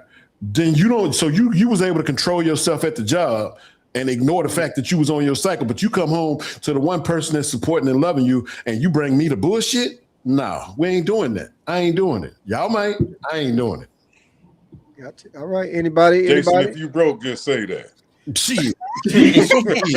Steel, Chocolate Buddha, anybody? PM? Anybody? Yeah, man. Or PM? I got something real quick, man. We're gonna start using the term on here. I keep expressing this over and over and over again, and I think Wizzo used to express it too. He said kind of like you get the booty before you get the other part. We're gonna start calling it booty before duty. That means if I meet you on a weekend and we end up doing something that before I got to know your name, your blood type, your sister, your brother, anything of that nature, the color of your car, whatever the case may be, if I got the booty before the duty of being your man, then that's what the phrase we're going to use and the term we're going to use for that right there is when you get it before you get to know who she is. Right. I just want to throw that in there right now. Booty before duty. All right. Phil, Damn. Chocolate Buddha, anybody? PM just messed me up because there's a whole bunch of booty before duty in my life, bro. Damn. My current wife is booty before duty, and we rocking a whole bunch of booty. But I want to get back to what Jason was talking about earlier, and you brought it up a couple of times, brother, about communication. Communication is not just about talking. You got verbal and nonverbal communication, and people keep ignoring the biggest part, which is nonverbal. Just because you saying you love somebody and you support them is not equal to what you showing. So if you saying all these good things all the time when you think it matters, but you're not showing it, you're not supporting it with that 50 or 60% on the top when you want to take these trips, or toughen up and making sure when that man comes home or that woman comes home, you showing that support when they come in the door, like you showing support in the home. You're not using effective communication. And it kind of segues into the topic I'm gonna bring in later when I get my chance Yeah. to bring it in. But communication is key, and people got to stop thinking of communication as just, hey, I'm talking to you, you talk to me. It's a lot more than that. A lot more. All right, and I'm gonna tell you, I was bad about communicating. I don't want to talk about shit. I close the door and walk in the other fucking room and go to sleep mad. And I know I shouldn't do that, but I've been there. So, well, you finna say something, Jason? Yeah, I don't pick up what you're saying, but you know what I run into personally. Everybody share a little bit personally. I'm too logical forward, Right. and emotions are way in the back, too far, to where I have to be told every now and again, "Hey, I need you to care about this more than what," you know what I'm saying? Because it's got to make sense to my brain, or I don't want it, and that can be a problem as well. So, like you said, effective communication is both speaking and listening. So, Right. Gotcha. Let's see what Phil got on anything that's been said, and then we're gonna see what Chocolate Buddha, because I don't want to keep you guys too long. So want to make sure we get everybody talking point in. So Phil, you got anything on anything that's been said? I do believe communication is key in any relationship, not just in marriage. Communication, as a teacher, we're trained on how to communicate effectively with children and with each other as a team, with our colleagues, and in order to meet the goal of the relationship, no matter what it is, no matter who it's with, the parties have to see each other as people. They have to respect each other, and it and the norms have to be set. Just like Chocolate Buddha was trying to establish earlier with how we speak to each other on the panel. The norms have to be set because when and in therapy terms, those are called boundaries. And so you have to know what your boundary is, what you're going to accept, and be able to express those boundaries with other people. If you are not someone that uses profanity, but your partner does use profanity, you have to tell them, look, I don't use profanity, but if I understand that you use profanity, can you use it a lot less with me? When you're with your friends, you can say whatever you want, but when you talk to me, can you not use profanity? Boundaries. Being able to communicate, and then that your partner should understand, oh, okay, I understand. Not, oh, this just me. That's just the way I talk. You have to grow up, and you have to know that if someone is expressing how you make them feel when you say certain things, it's not a personal attack. They're just setting a boundary, telling you this is what I would prefer, how I would prefer to be treated. So someone wrote down hearing versus listening, and that's exactly right. You can hear a person but not really listen to them. And if you're not really listening for understanding, then every conversation is always going to be a fight. And so communication is key. And when you don't have communication, then that's when assumptions wreak havoc, and misunderstandings run amok, and that's when the relationship begins to deteriorate. Now, if y'all are both nonverbal and neither one of y'all like talking, then there's that compatibility. You don't like to talk, I don't like to talk, we talk when we need to. Then you guys come to that understanding, but even that needs to be verbalized, and to say, look, I'm cool right now, but if something happens, if something pops off, I'm gonna say something. So communication is key. And so you just have to respect the person, and you can learn a lot about a person by how they speak to you. Gotcha. All right. And with that being said, any other comments? Before we'll go to Chocolate Buddha, what these topics? Nope. All righty. I do. Oh, go Just in ahead. case. So, how I was talking about how Black people love to use phrases and not sit with the textbook definition. This kind of touches on that. Like, Buddha, you've been trained to pick up nonverbal cues. Like that's something you've specialized in. That's not a skill Joe and Jane six pack are going to engage in. Like for instance, like if you're talking to somebody in a business meeting, for instance, you want to watch their eyes, because if they look up to the left, it might indicate that they're lying. If they look up to the right, it might indicate that they're accessing their memories. The thing about that is that Joe and Jane six pack aren't going to know that. That's specialized training. That's something that you have to engage. Usually you have to be taught by somebody who's an expert to know those types of things. And I will defer to you when it comes to picking up nonverbal cues, because I would consider you an expert. But the Joe and Jane six packs of the world, that is foreign to them as the Greek language, as Latin. When it comes to communication for the Joe and Jane six packs of the world, it is always going to start with the verbal communication. And that's where it starts. And something else, like when we're talking about, and I'm using quotations, emotional intelligence. It always seems like the emotional intelligence is on the burden of the man. When and just a random example, I'll use a TV example to make sure that I keep this real simple.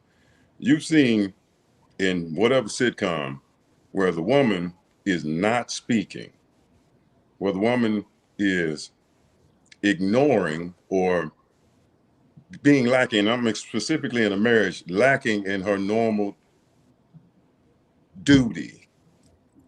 And since we use that word, I'll go back to it. Lacking in her normal duty. It is clearly on the man to figure it out without any actual communication. Now, we heard earlier that from a man is narcissism. That same example, we heard that earlier, that from a man is narcissism. And this is, and Pete kind of touched on that when we were talking about, hey, women do these things too, but I've never heard that, especially coming from the people who suffer from it, being men, that's considered narcissism. And I'm glad actually that we haven't, because that would not be the textbook definition of such.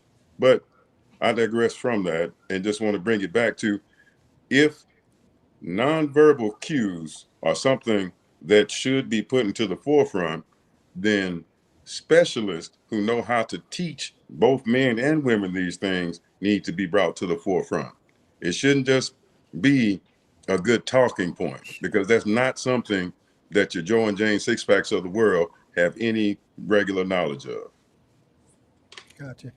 And we're going to see what Chocolate Buddha. Go ahead.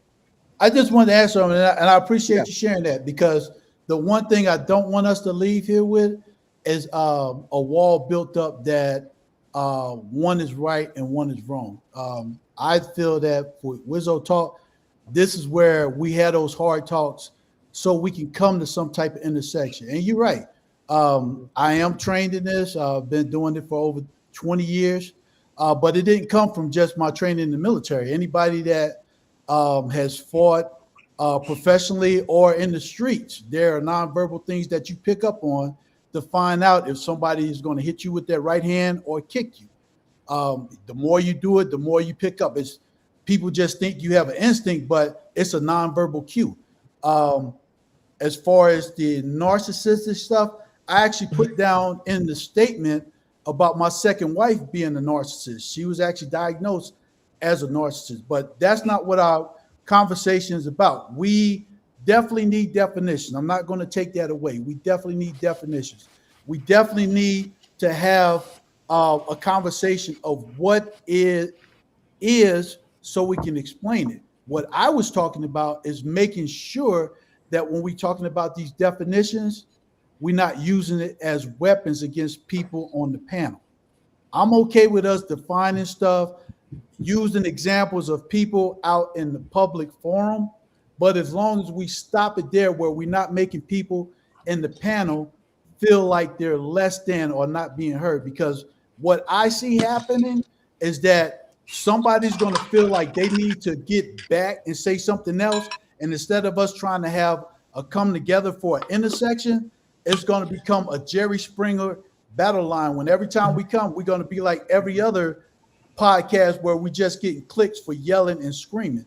And I think we're bigger than that. So I say We're we not gonna still do that. keep coming with the definitions, but with our definition, instead of trying to break each other down with the definition, let's talk about how those definitions can grow. Because a couple of times I kept hearing, how can we bring each other together? And my suggestion is, let's use that definition not to tell people what they've been going through, but how this might help us go forward. With me, and I like to use myself as an example, I will talk about the things I look for nonverbals to help bring the conversation forward. But I'll never say, because of my focus on nonverbal, you are this or your problem is that. I'm never going to do that. And if I ever do that, please call me out on it, because that's not what I'm trained to do. Now, with all that being said, you, my ace boo coon, we talk about a lot of shit, and I want to keep talking about that. And we're going to keep doing that. And when we come on here, let's bring that stuff up that we talk about. We're coming at our end of time, so we won't be able to share that. But we talk about a lot of stuff on our Facebook that need to be brought up in here, man, because it can help you. You know what I'm talking about. I do. And I we're do. going to bring it up at a later time. But since we're running out of time, I want to hit this topic. And my topic, Wizzo, is when people talk about coming together in a relationship to become one, I'm calling bullshit on that. When you come in a relationship, two people should remain two people. And I'm saying that because at 56 years of age and 3 marriages and divorces, the thing that I found that works best is if my lady belongs and be the same person she was when we met, and she allows me to be the same person that I was when we met, and we go through life being these same individuals. Does anybody agree or disagree? And that's what I'm throwing out to the masses. I'm gonna go last. Okay. Say when you were saying that one more time, when people talk about coming together as one. Yeah. My statement is, when people come into a relationship, they should not try to become one unit. They should be they should continue to be two individuals living together or moving through life together. Can I Go ahead. start on that? Yeah. Okay. I do agree with that, because in my naivety, being a 20-year-old, being married for the first time, I made it my mission to not be a nagging wife. I did not want to be the woman that was always fussing, always yelling, always nitpicking at her husband. And in so doing, eventually I made myself disappear, because I made my entire life, my entire being was just being a wife. My first husband was in the Army. We moved to Fort Hood after he was stationed in Germany first, Fort Hood, then Germany, and we went back to Fort Hood, and that's where I met Cree and Wizzo, and I made myself completely absorbed with him, and thinking I was doing the right Christian thing, everything my husband wants, I'm going to get it for him. I'm going to do everything to keep my husband happy. It's all about him. After 7 years of that, what did I get? I got a serial cheater, verbal abuser, and toward the end, it almost started getting physical, because I didn't have anything left to give him by the end of 7 years. I didn't have anything left to give him, because I was just so hurt and broken down. I had given my whole life just to make him happy, and I saw that this is the way he treated me. So when I looked in the mirror at the end of that 7 years, I didn't know who Philnett was. I ended up having to find who I was and relearn who I was. I made my hobbies his hobbies. Whatever he liked, I learned to like. I had to learn what Philnet like. I had to relearn what brought me joy. And so you know, I completely understand what you're saying. You don't want to lose yourself just because you have a partner. You don't want to lose who you are because you walked down the aisle and you dedicated yourself to holy matrimony with this person. You have to know who you are and what you're about away from your partner, and that's where I went wrong. I was still very young, just got out of college, had never really been in a solid relationship before. This was my first marriage, and I thought I was doing everything right. I was not doing everything right. I did not know who I was, and therefore I lost. It was easy for me to lose myself because I just put him on this high pedestal, and it in the end it was not worth it. And so I ended up, you want to talk about scars and being just broken. I was broken for a long time. It took me a long time, the better part of like 15 years, to get over that. I was not, my family was like, Philnet, you are not the same person after this divorce. And I wasn't. I was so hurt. So yes, please know who you are before you get into a relationship, and don't lose yourself just because you have a partner. And it goes to the compatibility piece that was spoken about earlier. Is that is was what I like compatible with what you like? You like to travel. I don't, may not like to travel, but I'm good with you traveling. Go with a group of girlfriends or go with a group of guys and y'all have fun. Just come back home to me and make sure you mind your manners when you're gone. And and then because you that because but that requires a level of trust and knowing your partner. And that's something else I had to learn. I did not know my partners. And so now, like I said, you live and you learn, but you have to know yourself, know your partner. You have to have communication, compatibility, and just, I mean, there's a risk being with somebody else. There's no risk being by yourself. I mean, other than maybe being lonely. But whenever you try to meld your life with another person, there's a huge risk in that. And then that's when the 50-50 comes up, and all of the money and all of that stuff. I mean, it's a huge risk, but it's a risk that, we're willing to take because we know that that's part of the that's part of being in a relationship. So I get it. Yes, I agree with you, Chocolate Buddha. Be Okay. yourself and work with your partner. Okay. So I will say this and just touch a couple of things so we go to someone else. I think we said something about some nonverbal communication.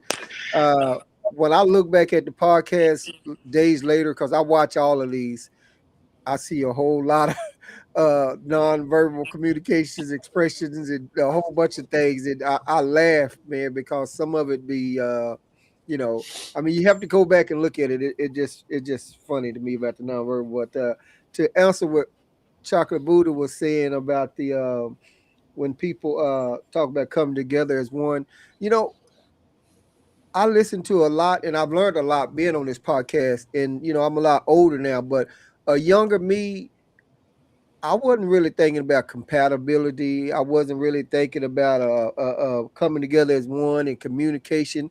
Most of the time, I was thinking about fucking, and trying to see what I can get and how often I can stay in between. I wasn't thinking about a lot of that stuff at a certain age. So, I think uh, Jason and I've talked about trying to have some younger people on sometime, but I don't know any because they may be looking at it a whole lot different than what we are. I think, and Pokey, I may be wrong, but I think you said something about you used something about the way I'm gonna just say the way the women was dressed or something like that. Now, maybe when we was backstage was talking or some shit like that. I don't know, but they're dressing slutty, camel toe out, ass out, pussy out, titties out, nipples out, and all that shit like that. And then somebody's gonna run some dick up in them at some point in time. Somebody's gonna run some up in them, Hey, that's just what they like. I mean, I'm gonna go right here to Beautiful Soul. Not saying that. I mean, she was already talking about how much she liked to get some dick and how much she liked to fuck. I don't know why she's Equals sitting out there in that hot ass car. Right. You like Sitting in sitting that out hot there car. in the damn car. It's We too finna hot have to to call the paramedics. What city you in? So if we call the paramedics for you, we know what city to call. Or you out there trying to get freaky in the car or something. But I'm just saying some On of my that way to stuff. a dick appointment right now. Right. He said a trying to dick get appointment. there before the sun go down. His kids come home from basketball practice. So I'm just You saying got a that six pack of Capri Suns. some of that stuff then, you know, I wasn't thinking about, you know, and I've heard Phil say she's grown and she's learned, you know, from different situations. So I think as you get a little older, you learn some of that. Sometimes you learn it too late, you know, after you then messed up this good woman or whatever, and you then went to that next one. So some of that stuff, the long story short on my end, because I ain't never that long, is and of course Chief told me that too. Phil, don't be laughing at that shit. Don't be laughing. That's not funny, Phil. What the hell you laughing at that for? But anyway, so I'm just saying that's all I got to say on that. Anybody got anything? Any other comments on what's been said so far? I do. Okay, go ahead, Jason. I agree with most of that shit because I think that two people or more, depending on your lifestyle, when you decide to couple your life with somebody else's life, I heard her example, and that's her lived experience, and I'm not arguing that point. I'm saying that my experience has been when I've had positive experiences, this woman or these women, they need to know that I am in their corner. That means that when I don't want to do something and they say, we need you to go do this, take this here, drop this off, go pick up this, go do that.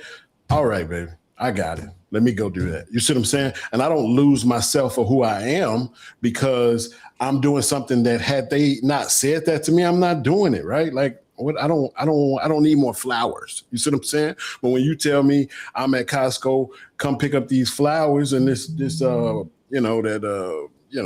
mulch or whatever it is, all right, here I come. You see what I'm saying? If you say to me, hey, I like to go for a walk every evening, and I know you don't like to go, but I can't find time when the sun is still up, so it's going to be night, so you got to walk with me every night. I don't want to do that, but I say, sure, because out of love and respect for that person, I want to enhance their life. And if they are doing the same thing for me, and if they are living their life saying whatever I can do to make this man happy, and I'm saying whatever I can do to make this woman or women happy, then we going to be all right. It's not, you don't have to lose yourself. I have rules just like they do. I can't just go out and do whatever I want to do outside, right? There's rules to the relationship. On my end, hell no, you're not going on no girls trip, have fun and be nice. Hell no, not in my house.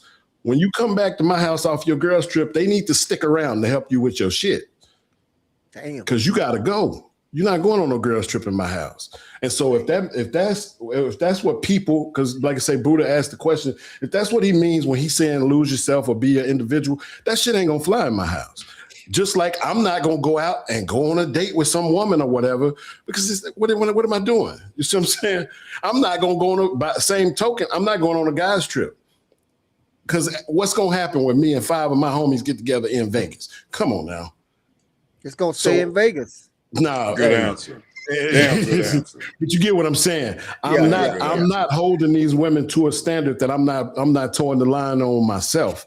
I don't feel like I've lost myself. I don't think they feel like they lose themselves. And around we go. So I'm not saying that doesn't work for other people. And I'm not saying that that's not the norm, what everybody on here is saying. I'm saying I disagree. I don't live that way. And it's not like that in my house. And if Jason go to Vegas, I'm going with him. Hey, and my women coming with me too. That was a good answer. Good answer. Survey says. Oh shit! Let me hear from Beautiful Soul. Beautiful Soul, you've been kind of quiet while you sit out there in that car. Cut your mic on or put your earbuds in or something. The heat taking her energy, y'all. You gotta forgive her. Voice box too hot. Oh shit! You can't hear. Oh, so you just It's hear watching moaning in her background. That's why she. It done melted the mic. It melted the microphone. Somebody in that passenger seat. Somebody that passes the seat over the show. Okay, that's what's up. or somebody Oh. tied up in the back seat. You gotta watch people. So somebody might be bound and gagged in the back seat. So let me ask Nah, they this went to right get quick. us some water. Yeah. Yeah, did anybody? I think I covered the one people that said they had a topic or something to throw out. Did I, or did anybody? I miss anybody? Because I ain't good. I'm learning my I way wanted with to this shit. speak on that. Oh, you want to throw out another one? Okay, go ahead. Well, no, I wanted to speak on the Oh, go whole ahead. as one. Okay. And, my opinion about that. You know, Yeah. as someone that got married very young as well, I was 22. Okay. But She's, what are you, 25 now? No, don't answer that question. I don't ask the yes. woman their age. But Good answer. okay. Good Go answer. ahead. But what Go I ahead. will say is, and what I've noticed, as I've only been married once, and as I've gotten older and just observing, family members and just people I've been in contact with, I've had a modeling agency who deals with young women and stuff like that, and how they are in relationships and things like that, and their opinions. And I will say that it does seem like people don't want to be as one, like they want to keep their own independent individuality, and that's fine. But I think when you talk about a healthy relationship, though, just like Jason was saying, there are things that you're going to have or you're going to want to do, right? Just to make that other person know that you care, that you're with them, that it's you and them. Like there has to be a unity feeling in the relationship if you're both just trying to do your own thing and then hoping that, yeah, I don't know. I really don't know how that works, to be honest, because I You don't know how see it that works. working. I see people do that. I see people are now I'm independent and I'm gonna do what I want to do and I don't care what they say. Right. It doesn't work. Yeah. Just like you said, I'm not going on a girl's trip for what? Well, I need to go on a girl's trip for I have a whole man. Yeah. He needs to. If I want to go on a trip, I would hope that he want to satisfy me and take me on a trip. Right. Why would he want to go with his dudes somewhere with these women and how they dressing? Like I'm not dumb. We're Right. not. We're all adults. We already know what the interactions and things in the risk you take to expose yourself to that type of environment. So why not come together and find out what you and that person can do for each other to have a successful relationship? I don't see anything wrong with thinking being as one with someone. Right. So Flowers, so you can't go to Vegas with your girls and not cheat on your man. If he said, Nope. "Baby, shit, go." Damn, bro. Damn. So Whatever. you They can't gonna go keep them secrets. out Them women, there. they gonna keep them secrets, but she gonna bring you home something that's been intruded. It Two was flowers. very And intrusive. she said Cut she it gonna come out. back with one flower after she leave Vegas. Cut it out. I have no desire to go. Wait a I minute. don't. I don't have a desire to go with a group of I women. appreciate that. I don't. I appreciate that because you know what? What I hear when she just said that, what I hear is like I said, I'm not knocking other women. I'm not speaking towards any woman that don't think the way that I do. I have been intentional in my life about looking and vetting women who think like I do. And I'm looking and vetting a woman that thinks I only want to be with him. I only want him and my family is where I want to spend my time. Then I don't want to be with a woman that want to go on a girl's trip. I'm not saying girls' trips are wrong. I'm saying in my residence, at my address, they not flying over here, right? So I'm not going to try to control a woman and say, you can't do that. I'm going to find out in the beginning if this is something that you into. Because if so, you're not for me. Because as fine as you are, as pretty as you are, we're not compatible. And that's called duty before booty. Come on now. Yeah. So Ding, I- ding, ding, ding, ding. I heard Flowers say when I asked that question, she said all that other stuff, but she didn't say, no, She laughed and clapped is what she did. yeah, We looking at I'm nonverbal. a- She laughed and clapped. I'm gonna give her roses. I'm gonna give her roses now. Listen. She probably already had one. That's probably why she don't mind going by Yeah. herself. I'm gonna give you your roses right here. I'm gonna give you your roses right here. Listen. One flower. Hilarious. One flower. hey, that's what's up. Hilarious. Hey, let me thank our viewers out there for watching. Hey, we appreciate y'all watching Wizzo Talk. If you'd like to be a guest on Wizzo Talk, hey, by all means, hit me up in the description, the Beautiful soul. Oh Lord Jesus, Yeah, take she me back in the bathroom. Please She do. can And talk we now. trying to hit 1,000 subscribers. So Oh please Lord, share, she just comment, share. I bet she Ooh. Trying to putting hit on one of 1,000. them what Yeah. you I got call some it, shit to them say. She them got shit to mistress say. outfits with the cat of nine tails. Yeah. I bet that's what she's doing. Beautiful Exactly. Say, soul. look, so like And she Pia try was to sit saying, by some. She try to sit by some flowers and stuff like that. Look Right. at you. You all Right. yeah. bright and litty, Hey, Right. like Pia was It's a smiling saying nigga in and that before we stuff. let shower her right now.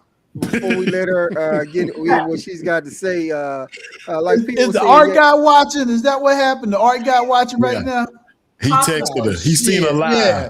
He Yeah. seen she was She live. done, He yep, texted man, she her. done, yep. Come on, Look at her You doing too her hair for the art advocated guy. for that for nigga. work. If you grab Doing your all that ankles, for we gonna hours, block you. If you grab your ankles, we gonna block you. Oh shit! Oh shit! she did went He out was there shook to up the the car floor. and got her a quickie or something out there, and Yeah. sitting in the car, all sweaty, Yeah. smelling like pussy. Hey, he's six So texts in trying to get her Yeah. over there.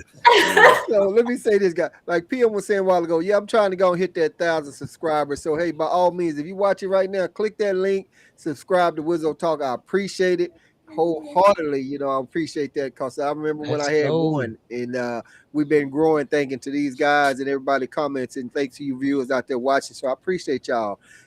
Keep that short right there so we can hear what Beautiful Soul. I'm glad she ran back in here because we was getting ready to get it over with. So I hope you took a towel and washed everything up before you come up in there, or baby wipes or something. I don't know. I'm just saying. So come on with it while you smiling up there like you just got a good look. Pokey, what you doing, Pokey? Yeah, poking cheese and like a fucking cat too. Okay, Beautiful Soul, you back just in time for us to go on and get your what you gonna talk about, because I ain't trying to hold nobody, but I know some of us guys, shit, we'll go forever, shit. Yeah, we will. We won't go forever in the bed, goddamn it, No, but we we'll will. go forever on this box. Speak for yourself. I got Oh, I was gonna goddamn. say, Shit. speak for you. Don't speak Oh, for yeah. me.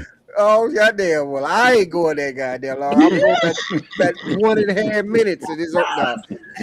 Wizzo, you need to work on your cardio, sir. Okay. Look You at- know, 4 times a week, Yeah, okay? No, he 3 stopped times a posting year. them. He stopped posting them treadmill videos at 5 o'clock in the morning. That's what happened. He stopped going to the gym 5 every Woo, morning. the motherfucker, boy, that treadmill, motherfucker. So let's see what Beautiful Soul, she twirling a ponytail and shit. Beautiful Soul, what you throwing out here for us? So first of all, my babies are here. So they're out there playing video games and things. And the bathroom is where my closet is, where I'm doing my set and shit. So I had to go to then my laptop had died. So that's why I went to the phone. Went to the car, but my microphone wasn't working. So that's all that was happening. But Whatever. No, go ahead. I'm just playing. yeah, What's your no. talk? Gotta What's your work on talking point for us? All right, I'm just gonna tie everything up. Oh, you like to be tied up? Okay. Situation. Damn. Good answer. Go ahead. You trying to make me be naughty now. Anywho, what I want to say is like this husband or ex-husband to be soon, I'm not knocking him for being a bad man. He's not a bad man. He's a wonderful man, just not to me. He's a wonderful father to our children for the most part. And it's just me. I don't know what the fuck I did or didn't do. Because I'm actually writing a poem called Tight Puss. I'm gonna put it out one of these days. Here soon. I know that ain't gonna be like what you thought after you said somebody been running up in that motherfucker. I know we ain't talking about no pussy, but go ahead. But anywho, like what I'm trying to say, he's a good man, shit like that. But he was not good to me. And after all these years and shit like that, I put up with the things, and not because I had nowhere else to go, but because, you know, I believe in God type stuff. And like, I believe like, you know, whoever you marry, that's who you're supposed to be with, no matter what. So I went through all the stuff that I went through and stuck it with him, even though he almost had a baby with somebody else, taking off for work to go be with this and that chick and all type of things. Now, I don't want to blame the military, but it's a big piece because he was not doing all that stuff until he joined the military. But I'm not knocking nobody that was in the military. I'm just saying it didn't really start until. But anywho, you know it's a lot of veterans on here, so you trying to make sure you don't be shooting no fires out here. Cause I see Flowers' eyes rolling and poking, Arvin, Chocolate Buddha, and I'm just saying. Okay, So, go ahead. but hold on, what am I saying? I don't know. Well, let me ask you this. I think PM had something, but let me ask you this, and then PM. I hear you talking about God and doing what you're supposed to do or whatever, but I mean, you know, you was cheating for 3 years, you know, so I guess that was after the fact. But my question that I just want to ask you, I mean, did he know you was cheating, or he didn't know that you had no idea that you was cheating? He had an idea, Okay, and that's probably, I mean, no. How do okay. I say it? Which one is it? I Because don't know. because all of our marriage, he stalked me. Like I would just go out with my homegirls, and he'll take off of work and go straight to where I was to go see if I was fucking with somebody. And every time I wasn't. And sometimes I'll be doing somebody's hair, and it ended up being a man. He'd come out the car, curse me and the man out, threatening us, telling us he could have shot us, stuff like that. It's a lot of little things. But I'm not trying to just put all these bad things on him, even though there was a lot. It was so bad to the fact that I was suicidal for some point, and I was very deeply depressed. But the art dude helped me in a lot of ways. He is very, how do I say, knowledgeable of things. And he went to my poetry events, and we cooked for each other, all type of stuff. That's what they call it nowadays, cooking for each other. Okay. Right. God damn it. I mean, we cooked that work too, if you want to. So I hear you, and you smiling, you grinning, and everything. You said you love this guy and everything like that. I mean, I don't know. I'm waiting to see if you have a topic or something to throw out, or you just kind of express. Well, I do. I just don't know. My bad. Okay. I don't know if you're trying to wrap it up type stuff because Nah, we gonna be here. No, Come we on. ain't trying to wrap it up, but now I will tell you this. This is 2026, so you better wrap it up until you sure that you need to unwrap that motherfucker. So I'm just saying, and now you may want to take it in the mouth if it ain't wrapped, but I'm just saying you just gotta watch it because it's Fort Hood and different areas around. You better wrap that shit up. And I will say this because I know you're gonna say that got your point. You know, when do you decide to unwrap? You know, you've been dating this guy, let's say 3 months, and it's been wrapped up, or 4 months it's been wrapped up. How does the conversation come up to say, okay, you can unwrap now? Because if a woman, in my opinion only, if a woman let a guy go in there raw, he gonna go in there raw. You know, if she let him, and she needs to be thinking about her own safety and her own personal well-being. But I'm gonna just ask this. No, I'm just putting this out there for later because this is your point to get to your topic. You know, when do you know? At what point do you unwrap? Do you have him do a STD test and bring it back, and y'all look at one another's test or whatever? When is it safe to unwrap? But that was just something that was coming off to the top of my head. You just nasty. Yeah. As It's all. nasty. And we sit here and listen to it because you was just nasty. I was just gonna see how Yeah, far you was I'm gonna have to agree with P on and- this one. and Rizzo. beautiful You'll be the souls, first she person don't to know. start saying dick, pussy, ass, What happened? tossing. What you had said? Well, I I mean, said you you know, didn't even know no better. You were just listening like he was getting to a point. Hey, you just get nastier and Talk about nastier. fucking. I want to Just hear. throw Tell me how nasty in you the fuck. chat. Tell me how you fuck right now. Do you want it from the back? Do you want the pussy sweat? Yeah. Exactly. Freakily. You like the All little of the bit, and you like the above. bed, Yeah. middle. okay. All right. Yeah, I do get a little bit. Let's see what beautiful soul. What you got? Okay, so I just went on my little rant, and I do be a little bad sometimes. I'll be the first one to say poker, right? So what you got? Okay. Calculate. All right, so I do still got love for the art dude, but he had ghosted me, and that hurt. So I've been doing a lot of healing and things like that, but we still work together.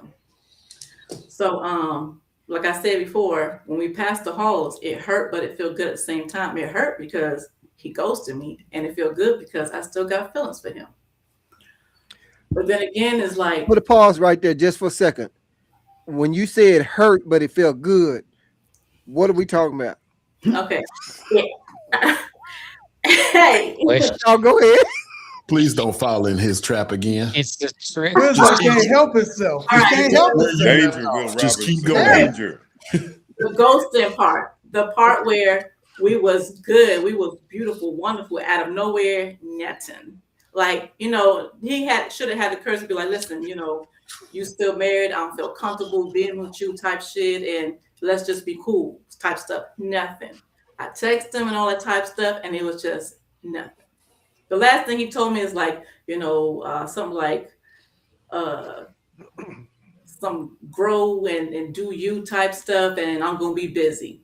That's it. And then after that was that I was like, damn, what the fuck? So that's the part I'm talking about. It hurt because we did a lot together. We spent a lot of time together and grew together and stuff like that. So that's what hurts. Okay. What does healing So mean? in other words, you're got having a hard time letting it go, but you're enjoying the company. So I'm gonna ask you a question. You said your husband didn't like when you was around, but he haunted you and searched for you when you were gone. Mm-hmm. And then you have another guy that you've been in a relationship with 3 years after 20 years, and you're just happy to see him walk down the halls of the hallway. So it looks like you are good at playing your position. And these are the words of Dr. Savant. He's a guy that studied a lot Very of great, knowledgeable person. very Very knowledgeable knowledgeable. person. Yeah, very And I know I knowledgeable. I'm respect speaking him. in the words of Savant. So it seems like you're good at going with the flow, right? And you're good at playing your role. You know your position, and that's not a bad thing. And I'm glad that your feelings are not attached to playing this position. It- Now, my I question, got only you next, thing I would Jason. be to you, what is your end game? I'm not sure what you mean by that. Like my end game with Do the you art. continue to play the hallway sports with Mr. Lover Lover, Uh, or do you gonna follow through with the divorce with the husband? And well, like, what's the your divorce, end game? I actually went and visited my lawyer because I'm tired of the running around, and I'm like, if y'all ain't gonna help me out with the divorce, I'm gonna go fend for myself or some shit because it's too long. I'm done. Like I'm done. Mm. With the art dude, he's done with me. So I'm trying. I've been That doing shit blows my mind. I'm sorry. what? I've been trying to speak, and PM just interrupted and started talking to you. Yeah. What That happened? shit blows my mind. Understand what I'm hearing. Understand what I'm hearing. Okay. At our big age, because again, we are big age people, right? Big age. I have fucked over so many women the way you talking about this art dude, and they still love me too. But I'm telling you, I fucked over them. I didn't want from them what they thought I wanted.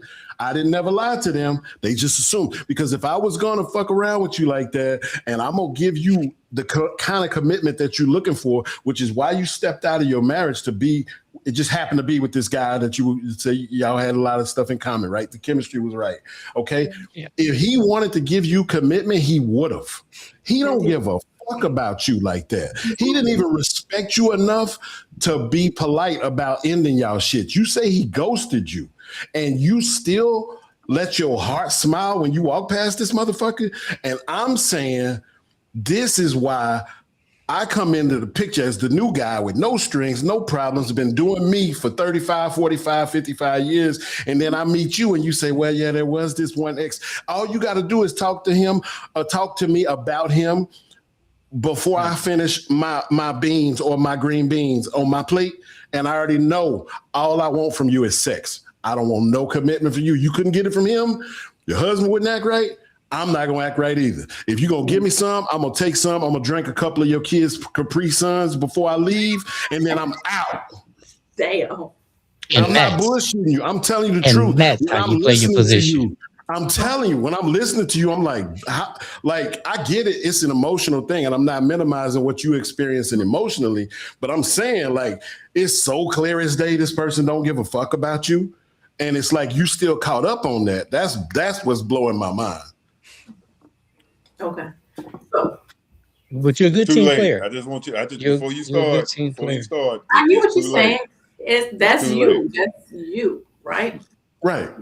I'm not a person to, how do I say it? Say it. Heal quickly, but I am healing. And I am over him, but not completely because of all the things we shared and all the things that I've wanted in a man he gave at that point.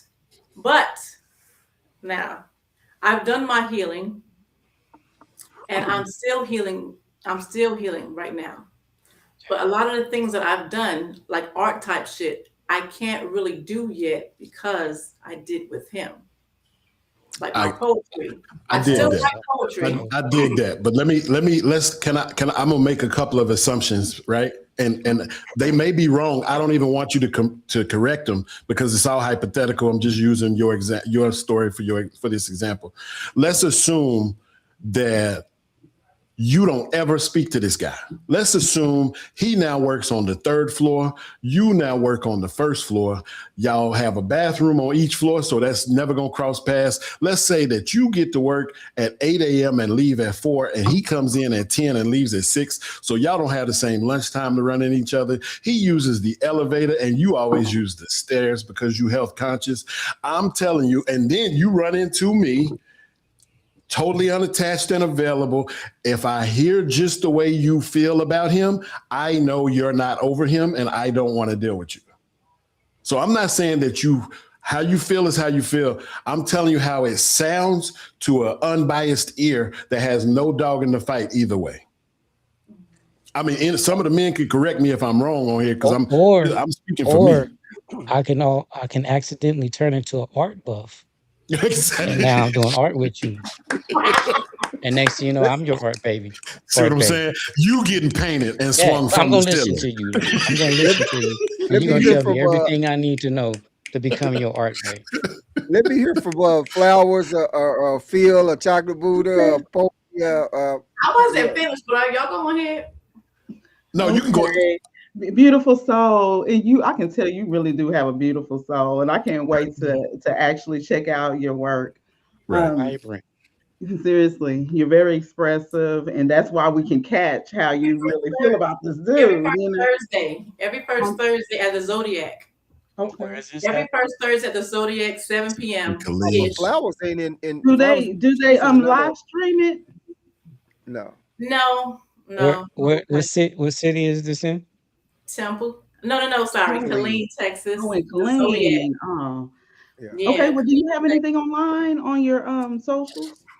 No, like I was saying, I don't want to post any of my poems until I copyright because I'm particular with my stuff because I've worked hard for my shit, and I don't want nobody else copying my shit and make it their own type stuff. So I want to have my shit copywritten before I put it out. I actually want to write a book as well in due time. I'd read it, honey. I would read it. Damn, this is how she said that. I read it, honey. Your live meeting. Reading is fundamental. It is fundamental, right? But I think I wanted to say, beautiful soul, that my goodness, as a woman, I was like, how what's going on? Okay, anywho. Talk to me, baby. How we're so emotional, we get just so into things, and we just have such hopefulness, like we just have hope.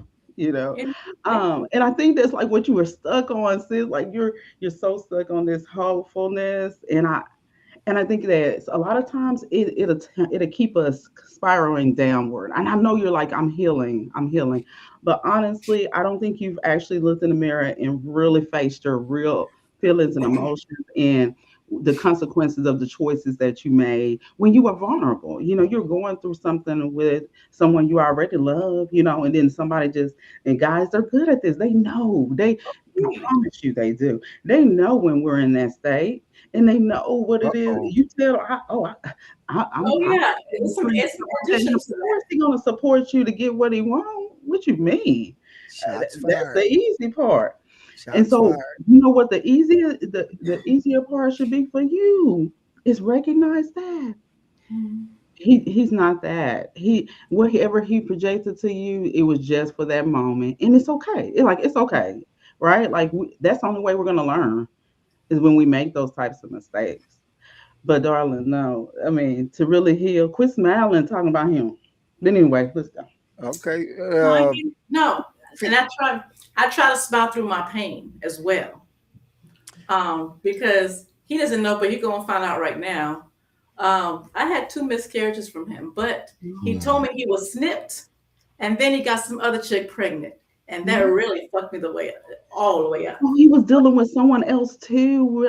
Well, of course, I mean, And he okay, told me never it was his cousin or whatever the fuck, but like I don't even care because I was so fucking sprung off of him because he gave me all the things I was wanting from the husband when he wasn't giving me shit. But I'm trying to live life now. Bless And your like, heart. Damn. So he And, pulled like, the snip and I snip got- on you. That's a cold move. That's a Period. cold move. Yeah, And he told you his girl was his cousin. If I was there right now, I'd give you a hug, beautiful soul. Give me an air hug. Come on, give me one. Hey, Hey, y'all, Nicole. That's It's right. let me okay. hear from. I'd give your ass a shot. Is what I'd give you. Shit. That's what I would give you. You need a damn drink. Like a mother's hell, you finna make me go pour up another damn drink. That's what, look here. Like I'm sorry, I was trying to wait to go last, but look, this is some bullshit. And somebody needs to tell you, look, I don't know you, but let me tell you, I'm gonna tell you the truth, nigga. I ain't telling you to quit your job, but that's probably gonna be the best goddamn step for you to seek other employment. That motherfucker got you Twitter pated, and you are not inside of yourself right now. He has you Twitter pated, and you are not inside of yourself right now. Exit stage left even immediately. I'm actually considering getting another job. Not But consider. Indeed. I like It's a working at website. the Just in case you don't know hospital. about That's it, you need to something get on that I that enjoy. right now. My career that I want to work in a hospital because I love working with the patients, share my smile, pray for them, whatever I need to do to make them feel comfortable. So I want to move out of, but then again, it's like I'm letting this man take me out of my zone where I'm comfortable, then I'm at peace when I'm not at home type stuff. You need But to be like, uncomfortable. I got you, Jason, but I really got to hear and see if Phil or Chocolate Buddha on anything. I've been trying to get over that way to him, but they hadn't. I didn't see if they had anything to comment. Phil, you want to see if you got something? If not, I'll see Chocolate Buddha and then go back to Jason. I think the other friends have said a lot of what I was thinking. Beautiful soul, you are a beautiful soul. My thing is that I can understand. I understood how you felt right up until the moment you said you had 2 miscarriages with him and then he got someone else pregnant. That would have been a full stop for me. There would be no giddiness after that because you showed me how you felt. You're ghosting me. You're having sex with somebody else. And so even though you are still emotionally tied to him, as the phrase goes, believe them when they show you who they are. He and I believe it's Jason. He said this guy doesn't care about you. He's moved on. You're still stuck on him. And my request for you is that one, you know your worth. Okay, you've learned that with your husband. Now learn that with this guy. Know your worth and treat yourself well by emotionally moving on. Tell yourself every day, he no longer cares about me. I have to move on. He no longer cares about me. I have to move on. Because the more you lean into what you had with him, the harder it is for you to let go. So I completely understand where you're coming from. You're smitten with him and you're still trying to hold on to the good feeling, That's but a it's nice gone. It's gone. He has shown you who he is. And I'm sorry that you lost those 2 babies, but it was probably a blessing in disguise that you don't have an eternal tie to this man, because while he's with you, he's also physical with someone else. And like Wizzo alluded to earlier, he's not wrapping it up. So he's possibly exposing you to whatever that other person can have. So my prayer, I begged. Okay, I understand that, but getting checked just leads to finding out if you have something. So my goal for you, my prayer for you is that you know your worth, grow within yourself, concentrate on your kids and your art, and let him go. Avoid him at all costs. If he's choosing not to speak to you, take that as a sign that you don't need to speak to him. Don't be revisiting text messages. Don't be re-looking at videos. Delete all of that stuff because he no longer cares about you. I can understand the appeal, but you need to move on so that you can grow and be happy within yourself, because really you're not as healed as you think you are. Someone was talking about, how do you know when you're healed? When you're not thinking about that person anymore, when they're not even a blip on your radar anymore, that's when you're healed. But as long as you're even holding on to him a little bit, it's gonna eat at you, and you're always gonna be hoping, but maybe he might text me, maybe he might call, maybe he might say hi to me. Don't do that to yourself. Know your worth, love. Please. Just move on. And if you have to change jobs to do it, it's going to take you getting out of your comfort zone and growing to your other passion of being a healthcare worker. It sometimes we have, in order to grow, we have to move out of what we're used to. That's really what growth is. So if you have other ambitions and it can take you out of this situation, I pray that you find the strength to do it. I hope you find an opportunity and God opens that up for you, because you deserve so much more. You're already going through one loss. Let this other side quest go. Concentrate on your kids and your art. You're worth it. You're worth your own growth. Take And I care of have, yourself. Okay? and So I have been growing. Oh, was it? yeah, I was fixing this. Go ahead. And I have been growing from this divorce, from him as well. And I've been finding closure, but in certain areas, I Still feel like want to I fuck. can't, because I said, y'all over here laughing. I have somebody else right now. Let me get that. No, God damn it. no, God beautiful, beautiful, God damn stop. it. Don't do God that. damn. But listen. It's not because the same to get over one person, you get under another. It's nothing like that at all. Like I said, I've grown a lot. Like from January, I've got my own apartment, I got my own vehicle, and I have my job and shit like that. And I'm fending for me. So I'm doing good. Now I do my poetry. That's one thing that I do. But as far as creating my art and shit like taking pictures, to me, I can't do it quite yet, because I don't know, in my mind, every time I start to do stuff, I think about him. Even though he's hurt me, that's something we shared together. But besides all that, the person that I'm with now is new. We just talking right now, and he ain't trying to do no type of sexual shit till I get divorced, which is understandable, but it's kind of hurting a little bit. But Yeah, because because we I know you like to fuck, because you told us that. period. But the way he treat me and the way we do things and pray together, dance and smoke together, do everything together, he's treating me the way I've been wanting to be treated. From aside from the art dude and my husband, Right. he sees me like I want to lose weight because I'm thick, but like I'm a big girl, and he don't care about all that type shit. He don't care that I have 4 kids. Lose weight, you're gonna leave his ass too. But do you see you? I understand. If I have the man that wants me, all of me, I got you, Chocolate Buddha, because all we of got him, it. Yeah. it won't be nothing else. If he gives me the dick anytime I want, and I give him the pussy anytime he want, we good. We can Okay. add toys to join in or whatever the fuck. Let me If we satisfy each other, it won't be no need for nobody else. Right. Now we can watch that together because I like booty myself.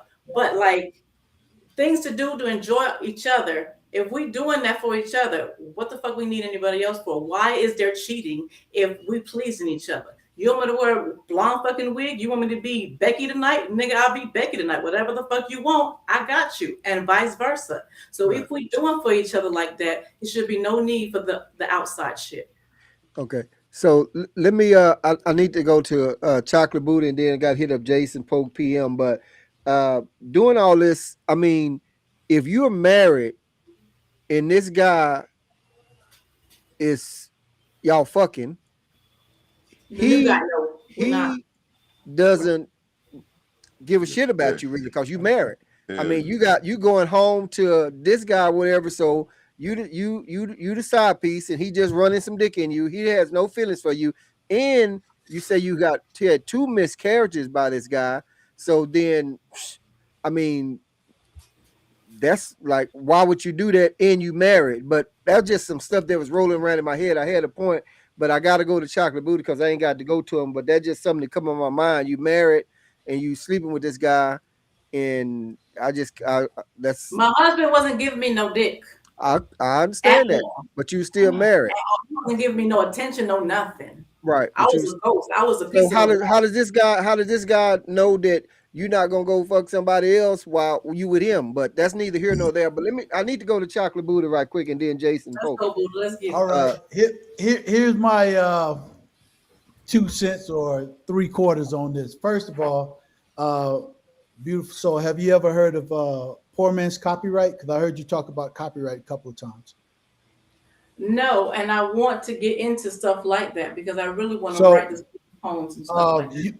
You can go for the loan copyright later, but all the poems that you have right now, all you have to do is simply put them in an envelope, address it to yourself, mail it to yourself, and never open that envelope.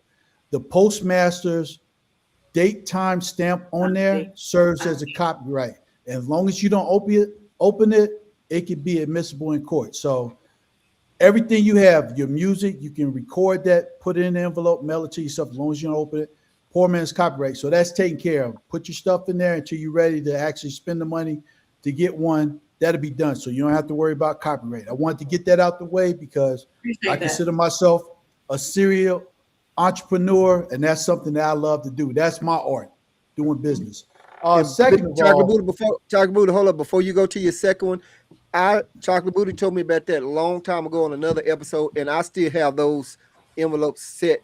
I still have that set right here and never has opened them to this day right now, even though I went on and got the trademark and all that stuff. But I still have those because he told me about that later. But go ahead, Chocolate Booty.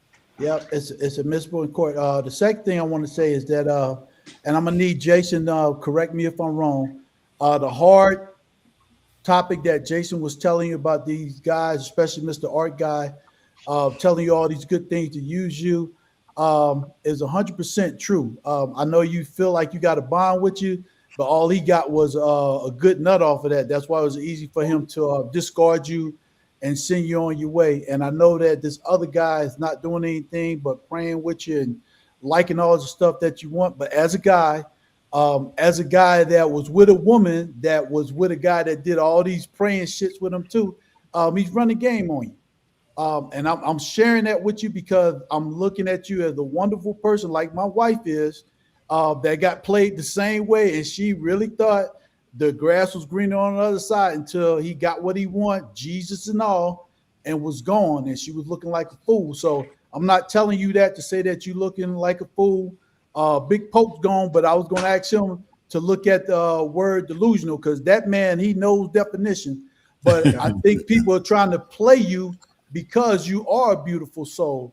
And I think everybody on the panel is kind of hinted to the fact that you deserve better. And again, I'm going to ask Jason to correct me if I'm wrong. The reason why he's giving you the hard truth is that the underlying statement he was trying to say is that you deserve better.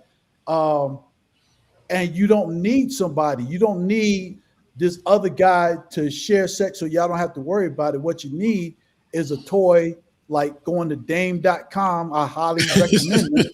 They got good stuff. Say plug and shit. Yeah, they got some. It ain't nothing like the real thing. But what I'm saying, the real thing comes with deception and game. And I like to be honest as possible and believe that you can find somebody. But when you're at this point, and I think Miss Two Flowers said it before, guys pick up on it. That's why pimps are good at what they do. They see it in you. They say the right things to get you in there. And once you in it, You don't even know you're in it until you get out of it and you try to figure out, what did I do to put myself in a situation? The sad part is you never put yourself in a situation. They created this allure for you to fall into.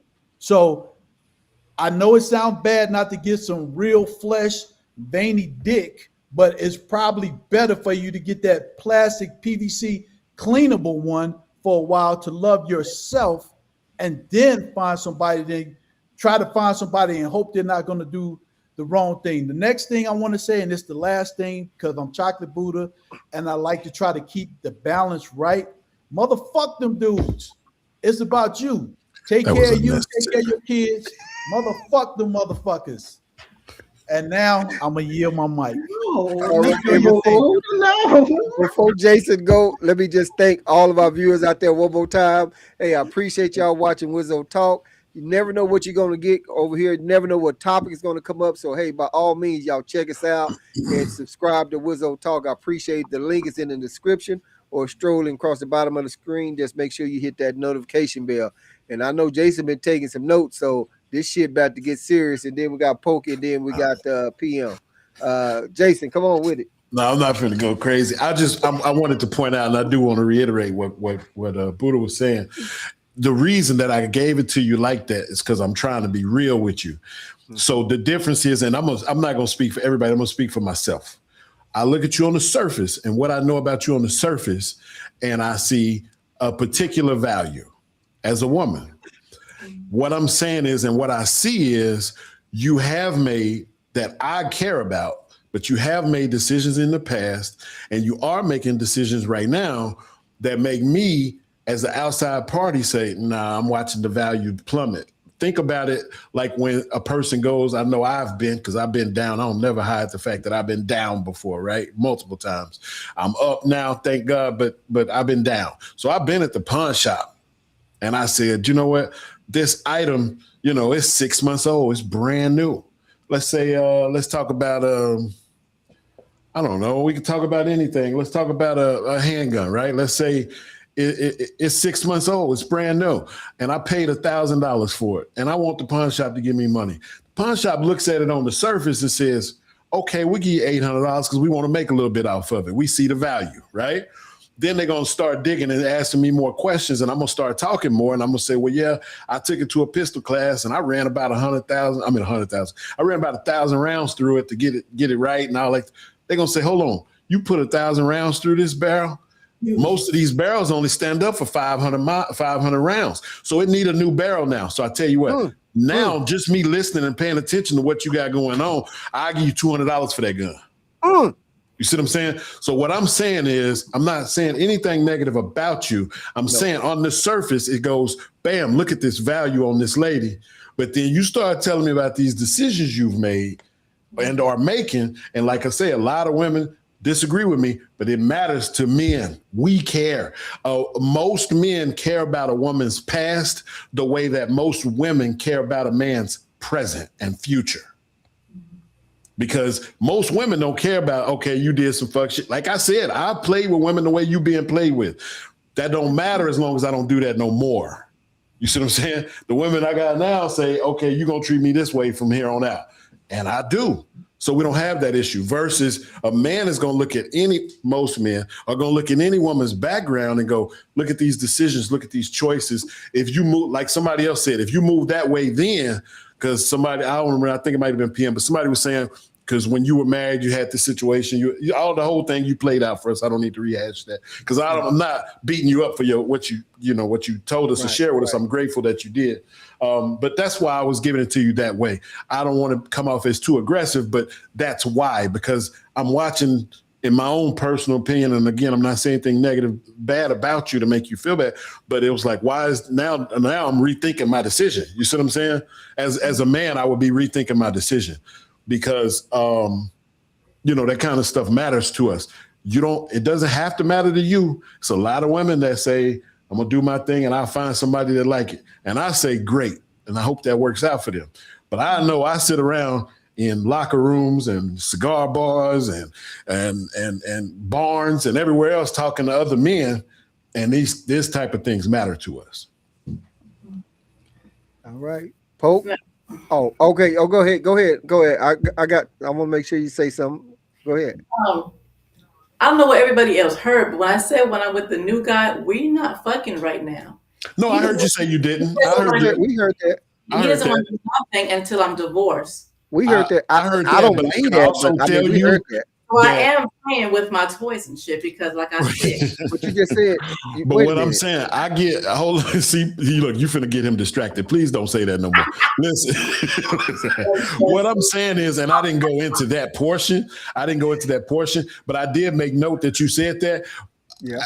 I challenge any of the men on the panel to disagree with me when I say he fucking with you too. That praying with you shit and all that shit y'all got going on, he playing with you and he come out smelling like a rose because I don't want to touch you till it's final. When you show this man some paperwork, he gonna knock you down for as long as he feel comfortable, then he out of there too. Because of respect, the real respectful dude if it was genuine, he would tell you, I want you to please keep my contact in your phone. Make sure that you keep up with me. When your shit is final, please come look for me. Because I really think you are the type of woman I want to be with. So when you get free, please come see me because I'm offering you more than just one night stand or hanging out or kicking it, smoking, whatever. I'm offering you for real commitment. And so because I think I want to offer you that, please look me up if I'm going to be really chivalrous about it. Because the best players use prayer. I'm just hell yeah. And prayer is the easiest one to get in it. I go to church. Let me tell you something. It's like 2% good dudes in the church. I don't care who on the panel, the dudes go to church. I'm telling you, it's like 2% good dudes in the church. You got a bunch of married men, a bunch of old men that used to be hoes, but now they done settled down and they deacons now. And then you got them gay dudes that don't nobody want to talk about. And then you got like two good dudes that's showing up. And I'm being real. I know a couple of them good dudes, and they running through half the church. Yeah. You know what I'm saying? So listen, me with all that, I'm gonna pray with you and all that. We go hear what Pokey PM and then Flowers got because I've been seeing Flowers doing a little thing over there and shit and all that over there in the back, you know. But Poke, I see you got your thinking cap on and everything. So what you got? Man, I'll be John Brown. I'm gonna start putting names by notes because shit, I got half a page and like this is something shit. I ain't never had to do this before. But yeah, I'm gonna start putting names by notes. One thing though, for sure, Phil did something when Buddha, you said we were talking about on Facebook like that we haven't brought to here. Phil did something that made me think about that. Offering condolences. I don't know if you remember when we was talking about that, but that Phil did do that. And it made me was like, yeah, that is something. When we hear some terrible shit, we do need to make sure because as men, it's like, yeah, man, the fuck up. You know, when we hear terrible shit, like, oh yeah, too bad, so sad, move the fuck on. But yeah, when it comes to this, that is one thing. Condolences, because I have no idea what a miscarriage is, but what I feel like it's a terrible thing. And I did not offer condolences to that, although I don't think I got to speak in between that. But I too want to just point that out. Like that, I don't know what it is, but I have an understanding that it's a terrible thing. So I do want to offer my condolences, and that's one of those things me and Buddha was actually just mentioned earlier about conversations we're having on Facebook that we haven't brought here. That's first and foremost. Now. I'm finna dig in your ass though. Pause. Good. No pause. No pause.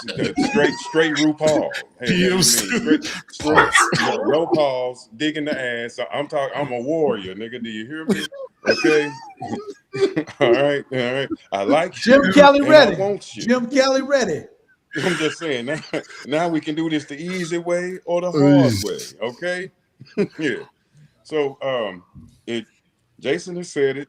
He said it loud and clear, and I tried to say it too. But I want to reiterate to you, nigga, stop. full on, stop. You need to let it go. Like what's the damn children's song? I have to use to listen to that shit all the time. Let it go, let it go. What's the children's thing? Yeah, Frozen, you need to Frozen. let it go. Yeah, Frozen. Thank you. Yeah, you need to let it go. It looks like another love TKO. You need to let it go for real. I'm not gonna get into the self-worth thing because I have a different opinion about that. But what I know is that you are outside of yourself right now. And this is just from this conversation. I know that. You need to stop. Full on stop. Do not pass go. Do not collect $200. Full on stop. Cease and desist. Explain what you mean by stop. And there shouldn't be not another nigga in your life until you have fully on been divorced and a 6 month bare minimum. Nobody. Bare minimum 6 months. Nobody. Not a text message, not a DM, not a smoke signal, not a pigeon, not a carrier pigeon, not a TT Tata. Bare minimum. Boys only. And honestly, let me say this. If you really want to get some discipline about yourself, you would avoid that in and of itself. If you really want to get some discipline about you, and that's me, and I know that's deep, but I'm saying if you sincerely want to get some discipline about you, 6 months, nothing but it. As a matter of fact, if you really want to get some discipline about yourself, for the next 6 months, you should be working on that new job, getting outside of the poor man's copyright. Your goal should be trying to get the legal copyright done full in head and registered. Your LLC or S Corp, whichever one of those is, that should be the damn things you should be concentrating on right now. There should not be another male outside of the ones that came out of you that you have any attention for at least 6 months, and that's after the divorce. And you full on stop right now. Divorce, lawyer, money to get whatever it is that you need to do. If your sons love you and you tell them, hey, I need some extra money, I guarantee they're gonna get their ass out there and start mowing some lawns to help your ass. That's what you need to concentrate on.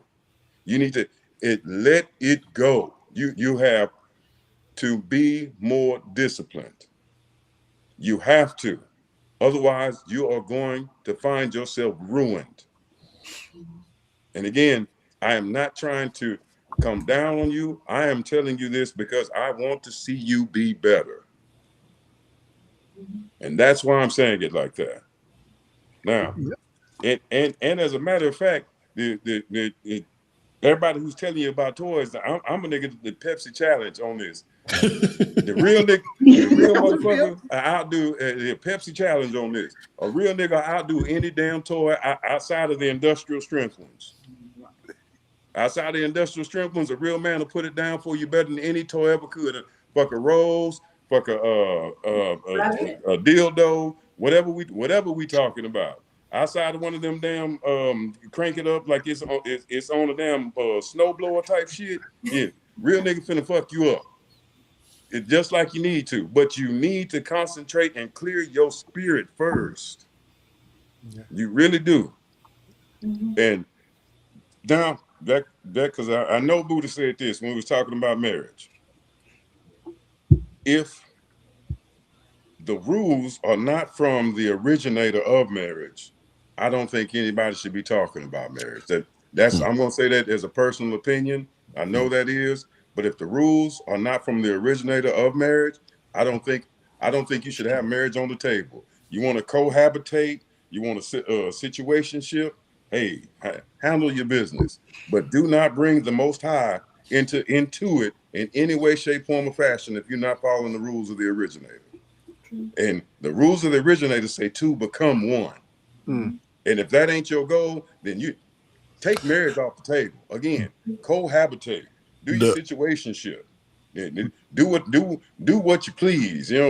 Fine, but don't disrespect what marriage actually is. And I'll give you another reason I'm saying that is because I deal with senior citizens every day, and when I say every day, Monday through Friday, from 7 a.m. to 4:30 p.m., I am talking to somebody who is our seniors, as seasoned as we are.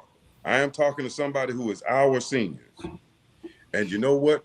The difference is that I've learned, I don't know, I've been doing it for about 16 years, for about 16 strong years, is that the senior citizens who are by themselves, they are not happy. They are not happy by themselves. They're not happy with themselves. And it's just anecdotal, sure, but I got 16 years on it, and I promise you, I can give you more stories about the folks who came before us about how they live. I guarantee you I can.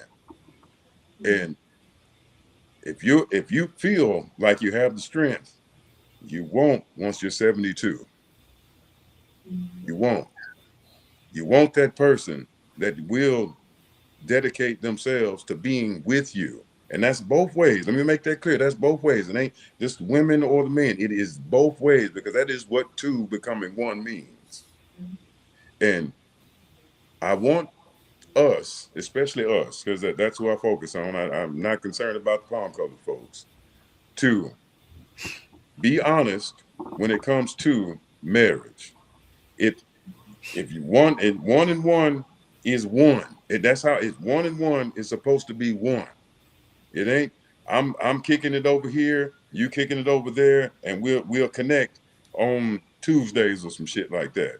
Again, that's what you want to do, fine. But keep marriage off the table. That and it's okay to say I'm not good enough to be married. It is okay to say that I'm not good enough to be married. I'm not good enough to commit myself like that. Be honest with yourself, but just know that if you go into the covenant, if you go into the covenant, you are saying that I am conjoining myself. And I got you. Again, As soon as he it's finished, just from Jason, I got you. just from the Most High. And then PM. Anybody else? Like, I get it. You do your cohabitation thing, do your situationship thing, but even if you take out the legal part of it, those vows, I promise you, read the vows from what it comes from. You are saying that I am finna become one. My one is finna make a greater one. That's it. That's what I want to focus on. I'm gonna chill out on that. Whoever's next up. Yeah, I'm gonna Jason. PM. Let me let Jason, because he had a quick comment, and then I got you next. Go ahead, Jason. I got a quick comment for Pope. Yeah. I understand that you're talking about. See, what I don't like is when people blend biblically what marriage is, what relationships are supposed to be, with westernized, colonized, white versions of what marriage is supposed to be and what relationships and commitment are supposed to be. Because you have a bunch of people, and I'm not saying that you're doing this, but you have a lot of people who come from the Bible and say, oh, it's supposed to be one man, one woman, and that's it. But I can go in the Bible and show you books and books and books and books and pages of God accepting, and Jesus even accepting the fact that several men in the Bible had 800 or something. You know what I mean? They had these crazy amount of wives and concubines. So it's kind of a double message. Wait, hold on, Jason. Absolutely. I love that. I love that. And let's just focus on that. Show me which one of those men didn't end up killed by one of those women. Whichever one you want to talk about. Show me which one of those men. Hold on. I gotta let him finish it. I gotta get the PM, because PM gonna get ready to go. Yes, sir. Any of the men in the Bible that you're talking about. Hold on. Which one of them was ruined. I gotta let Jason finish, because PM got to get ready to go next, so he can get ready, because he got to get ready to go too. For sure. That question you asking in response to my question is not valid. You've moved the goalpost, my man. I asked you a very simple question, and now we can deal with that separately, because that's a whole different conversation, and I'm with you. But my question was only about where do you feel on my take that those two things are getting intermingled and commingled when they shouldn't be. I think it's a lack of knowledge. Like, what you're saying is true, that there are men, great men of renown, listed in the Bible that have had multiple wives. But when you compare them to them, and because we're using the Bible now, when you Right. compare them to the men that only had one wife, like Job, for instance, Okay. the Okay, let's put a pause right there. the Let's put a pause outcome, right the there ends for a of their second, stories guys. are completely Oh, different. Let me put a pause right there. Yeah. I gotta get PM because like I say, he's getting ready to jet. I gotta make sure he get his in because he asked He me ain't got a shit while to back. do. He's just So- Right, sit I'm just back. gonna Sit start back. talking Yeah, about Shit. bro. sex anyway. And I gotta get PM, but I gotta get Flowers. But PM, so go ahead. I want to say, to a beautiful soul, close your accounts, man. You got a husband, marriage, make sure that's done. Like Tim was come saying, on. make sure it's all done, finished. Especially with dealing with the second situation. You might want to get some time because right now everything's gonna seem good to you because of the lack of what you're receiving. So I would definitely just find yourself, like just chill for a little minute, for real. You know what I mean? And then get back to what you naturally doing, your paintings and stuff like that. Two Flowers, it was cool meeting you. You're real cool people, man. It's very rare that we had a female riding the line of the men all the way down through the podcast. Yeah, I said it. Yeah. She was doing it. Appreciate you for coming on. I catch me on the PM podcast. Also you can catch me on Facebook, Instagram, and things like that, Phalamic Night, etc., etc. But check this out. Wizzo, share this. He needs maybe a few more followers to hit 1K, man. Be trying to get in there real quick. So if you know somebody, share it on your Facebook page and Instagrams, the reels and everything like that, man. We're trying to get in 1K. That'll be a successful story for us all. And a lot of work and time that we've all been putting in on this. And Yeah, no doubt. everybody have a great weekend. Be safe out there, man. And Hold up, PM. PM, before you go, just to touch on something real quick, because I'll be slow. I be needing some clarification on shit. You said she need to close her accounts. Are you saying she need to close her legs? No, yeah, see, I know if I keep on letting you go with this, where you gonna Y'all go know he with was this. gonna do that, man. Y'all knew he was gonna do that shit. It does run into what you saying. Close your accounts, all of them. Keep them closed. Look for another banking system to work with, and then open it up with a whole nother. I already have. Okay, All right. yeah. Yeah, my brother, I sure appreciate you, man. You know I do, man. Send me my hat, nothing but P. love for you. So let's P. hear what Flowers got right quick, guys, and then we can move it All right, around. I know Jason and Pokey was saying something, but let me see what Flowers got on anything that's being said. Yeah, I just want to say this, as women, man, we have it, we have it some way of difficulty here. I feel like if we would listen more to what our guys tell us, because it's hard for us to do sometimes, right? We're in a society where it's pro women, and being pro women is being against men for some reason, which I don't understand that. Like two can exist at the same time. We can be pro ourselves and also be pro man, because don't we want that? Because we want a good man, yet in here. But in saying that, listen to what these fellas, you saw me point to my ears right when they were talking. Listen to what they're saying. They're not lying to you. I promise you. And a lot of times, when we're wrapped up in our emotions and we're just going through the things and we thinking we getting satisfied right here and there, and even with the toys, sometimes you got to take that lustful energy away. Yeah. It's powerful. It really is. And it will really distort your reality. So if you push that away and focus on productive things, women a lot of times when they interact with me, they're like, gosh, Two Flowers, how can you get this done and that done and that done? I promise you I'm not worried about pleasing a man sexually or myself. I'm concentrating on real stuff to get somewhere. So, don't get so, wrapped up into, okay, the next guy and the next guy. Of course, no problem. You want to be, with someone. We all do. But there are moments when we really should just be to ourselves, concentrate on ourselves, love on ourselves, big time, in a big Go ahead. way. And I will say this, that when you go to the pawn shop and they say that gun only needs to go shoot out.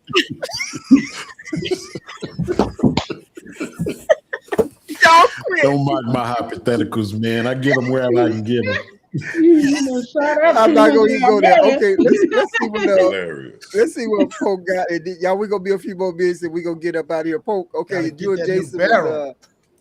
Well, I kind of summed it up, but basically, like, I understand what Jason is saying, but the thing about it is that when and I am not mixing up Western culture with it. I'm Well, I didn't I'm not accuse gonna you. say I'm a full on. I didn't accuse you. I just was asking your take on my opinion of that happens often. For sure, and Yeah. and those are what I call cafeteria Christians. Right, and I'm anti-cafeteria Christian. Me and you, and probably 6 months ago, when you had to make it clear to me that you were a deist. I don't know if you remember that. Yeah, Classical you had to make it clear deist. to me. Yeah, Classical that you were a deist. deist. Yeah. You had to make and me and Buddha ain't got into it yet, but I feel like that he's But an atheist. hold on, Like don't let me be paint without brush. I'm a classical deist. That's where I land today. But Yeah. I'll have a degree from a seminary. Yeah. When I was a practicing Christian, I was an assistant pastor in Fort Worth for 2 years. Mm-hmm. I No, moved I'm away with it. from that. So I'm not saying that that's all I am. That's where I'm at now in my life. Yeah. I don't plan on going anywhere else. But I come from the Christian stock, and to the point that I was an assistant pastor myself. No, So, and yeah. I feel you that, as a matter of fact, because most people don't even know what a deist is. When you said it, it kind of summed it up for me, because you had to have some kind of journey to get there. Like, Right. period. Just to get to being a deist, you have to have some kind of journey to get there. So Right. I'm totally with that. And Right. Buddha, you didn't we ain't got into it yet, but sometimes you make me feel like you want to paint some atheist shit.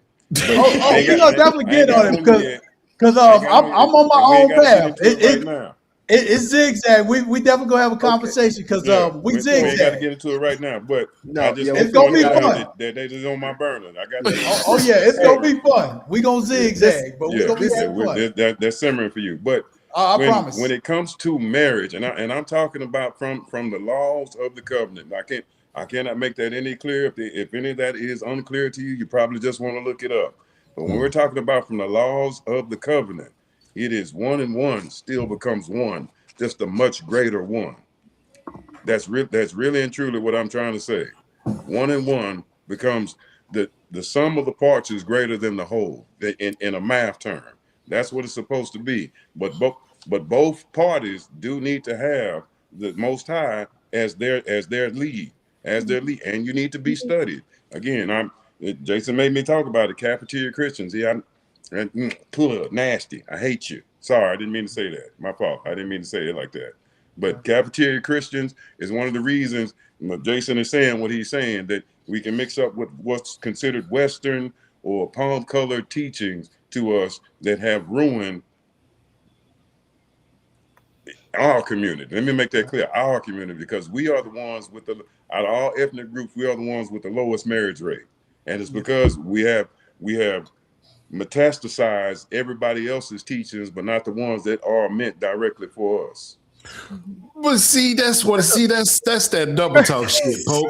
Because this is what I'm saying, Get bro. out of here. Hold on. I'm sorry, but I gotta finish. We gotta Go finish. ahead. What I'm saying is that last statement you made, I was rolling with you, but the last statement you made, we come from a place in the western side of the continent of Africa, multiple countries, where it was normal in our culture and in our history to this day that we're pastoral and we're warring people. So men come up dead, okay?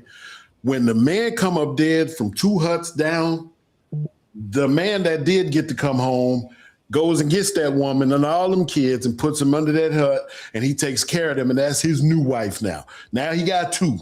We come from, that's culturally, that's us, whether you agree with why it was happening or not, that's our history.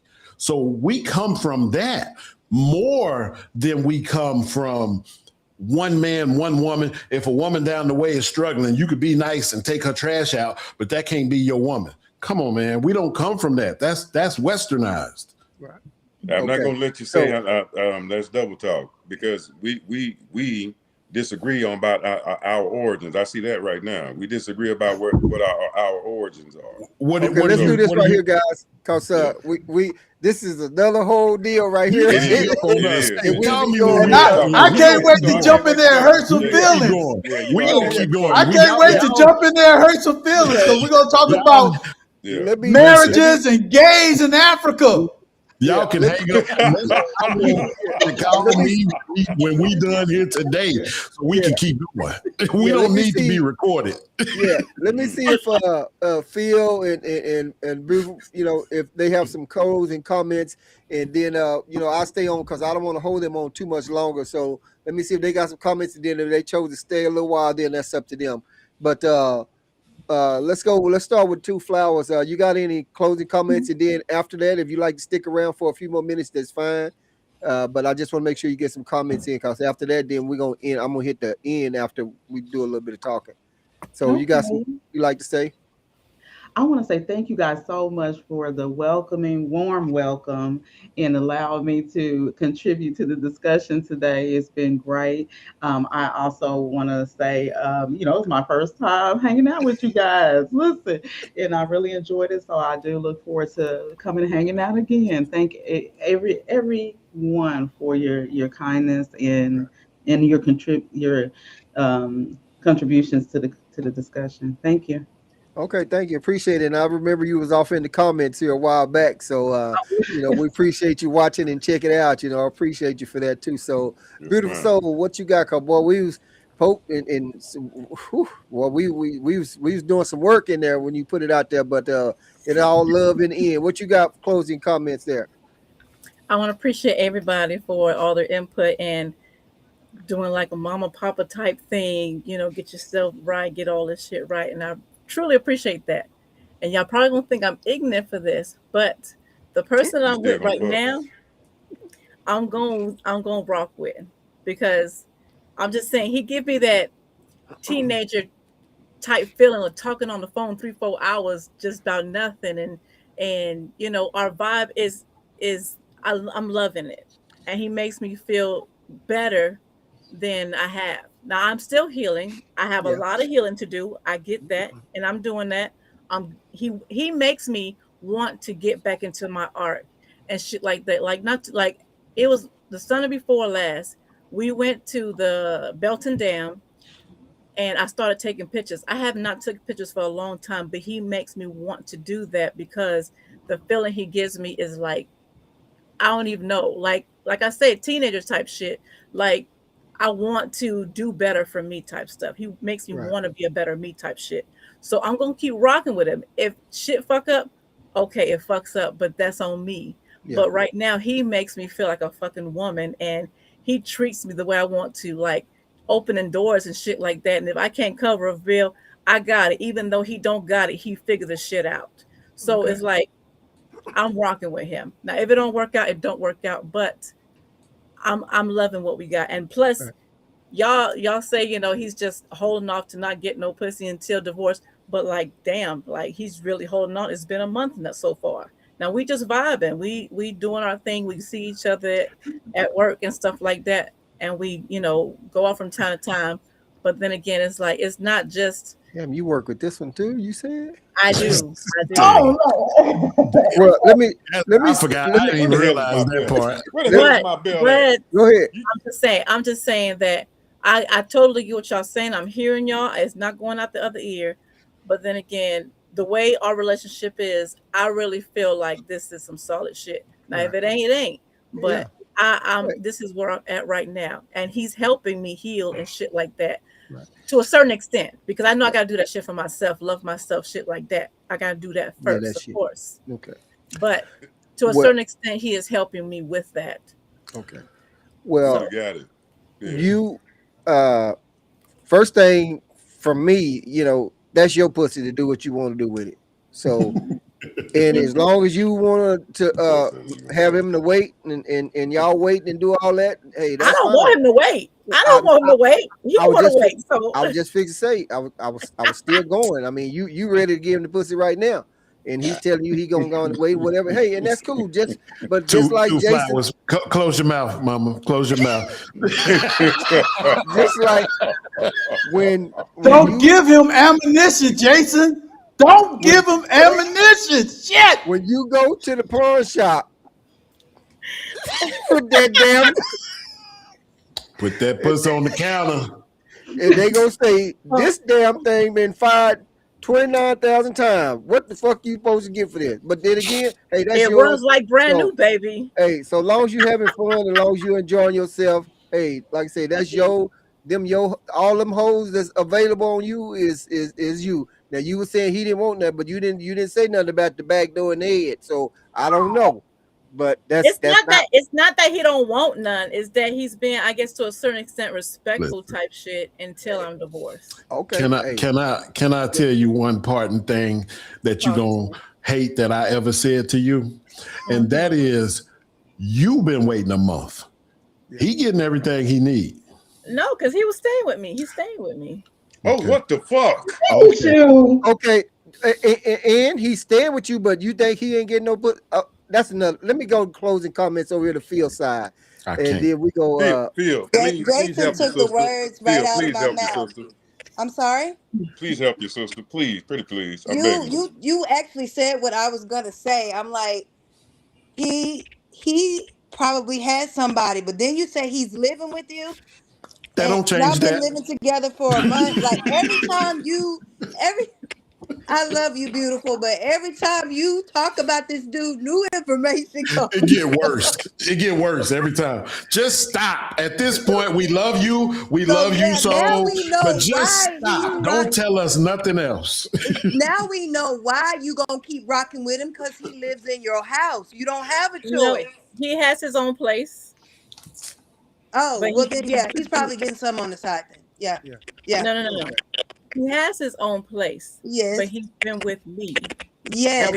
And we go to work together. Yes. I Another one understand at that. work. I understand that. But I'm just saying, Yes. in the grand scheme of things, please just consider, with a grain of salt, that you might not be the only one. Because, especially listening to the men on this panel, very few men are celibate. So just keep that in mind.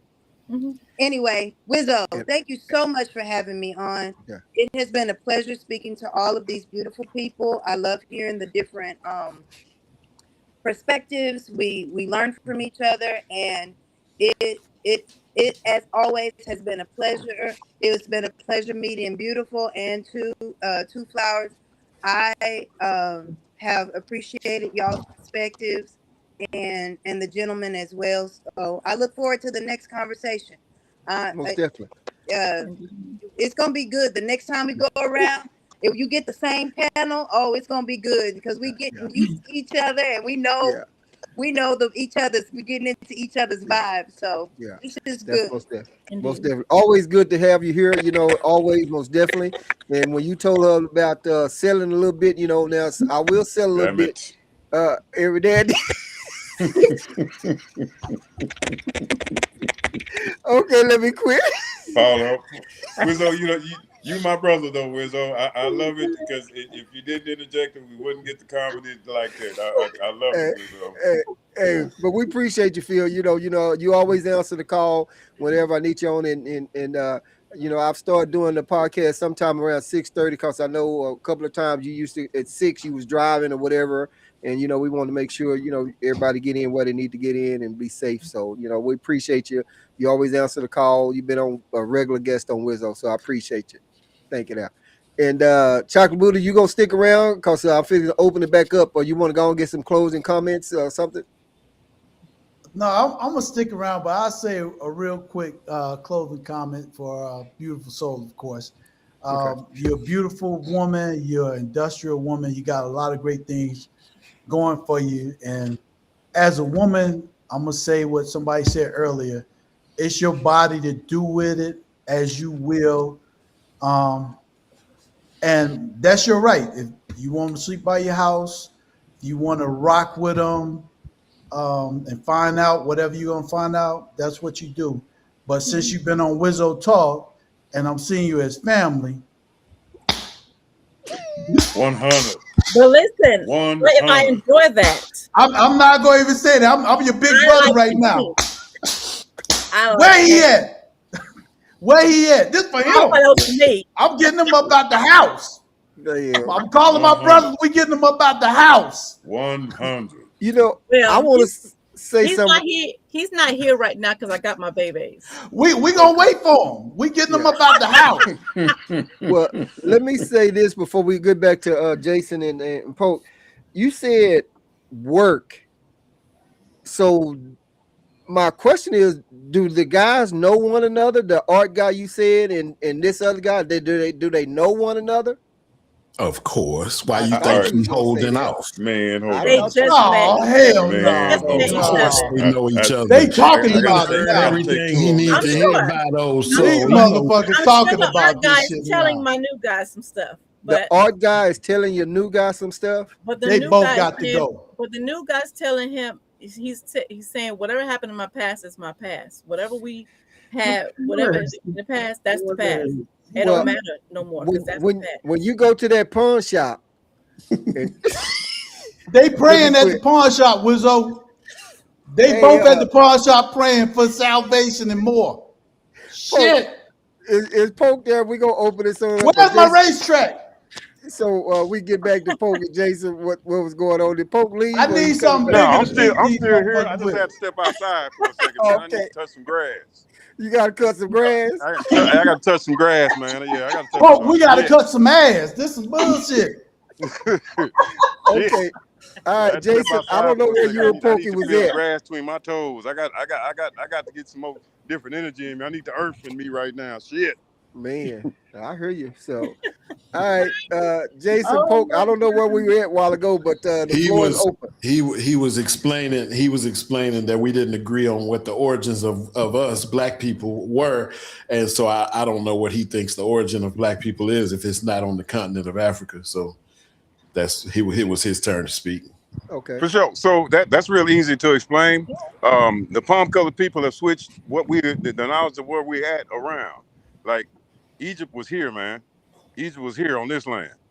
Not that the Egypt that we know in today's world. Yeah, that's been switched on us. That is the secondary. That is secondary land. That is almost tertiary even. But it's real deep to get into that. The easiest way is the river. The river, what is it? The Euphrates Now, River. Euphrates. Yeah, the Euphrates River. It had 5. I forgot the damn word of it because Lord have mercy, beautiful soul. I swear, if I was a vampire right now, I'd come into you. But shit. Anyway, I forgot the word, but there's 5 divergences that's supposed to come from the river. That is not, nor has it been, like from all the archaeology studies and stuff like that. That is not how it's been, and it's never been designed like that. There's only one river in the whole world that fits the proper definition, and it's over here in the States. And then another thing is that there's an older Phoenix. There's an older Phoenix here in America. It's in the Grand Canyon. We just don't get to explore that shit. And again, like I'd probably have to send the shit to you, but that's why I was like, this probably isn't for this show. But yeah, Okay. like It's definitely not, because most of what you're saying is what you're saying is crazy. But I mean, you're gonna have to give me facts. You're gonna have to give me science. Yeah, I And so, know. yeah, I know. you can hit me up next week. I'll give you a few days to get your shit together, because what you're saying is crazy. You'll get it tonight. You'll get it tonight. You get it tonight. You know we post. Don't send me no. Hey, don't send me no Google. Don't send me No, Brother I ain't got Mousson from his live from his bedroom. Don't send me none of that. Send me something real. Send me something real. My Don't brother, send no you ought to ChatGPT. know. I wouldn't think that. I wouldn't think this thing just because somebody who had a bone decided to think something crazy. In the bedroom. Exactly. Yeah, you Okay. got to know that. Well, that being said, let's do this right here. Let's go and get the closing comments from you last two. So, Poke, let's start with you. Let's get them closing comments from you, baby. Yeah. So, Phil, I appreciate you coming back to the fire. Let me say that first and foremost. that one thing, you have earned some respect from me for coming back to the fire. Beautiful soul, look, please be mindful of your soul. Pretty please, with sugar on top and cherries. Matter of fact, plum cherries. I don't know if you've ever had them, but try them. Motherfuckers is awesome. Mm. All right. She ain't got no cherries no more. What the hell you talking about? You talking about cherries? She ain't got no damn cherries, folks. Why are you doing it like that? Okay, go ahead. She know I'm playing with her. I'm playing. I know. I already know. Yeah, go ahead, Pope. Two Flowers. We appreciate you coming out. I promise you've got some fans. You got some fans. I'm one of them. I appreciate your perspective. It's nice to hear. What I would say is just some common sense being put into the conversation and realizing there's some self-awareness. I appreciate that. Buddha, Jason, y'all know we finna get into this shit later on. Let's do it. I'm gonna stop there with that. I'm ready. Yeah, we're gonna get into this shit later on your ass. Paul, celebratory statements to you, my brother. Congratulations, you're almost there on 1,000. Anybody listening, please go like, comment, share, and most importantly, please subscribe. All right, want the man to hit 1,000. Does a lot of good work, brings a lot of good people together, and you see the camaraderie, you see the learning, you see the tests that we all go through. Yeah, it's real. I hope somebody comes and makes that happen, and that'll be it for me.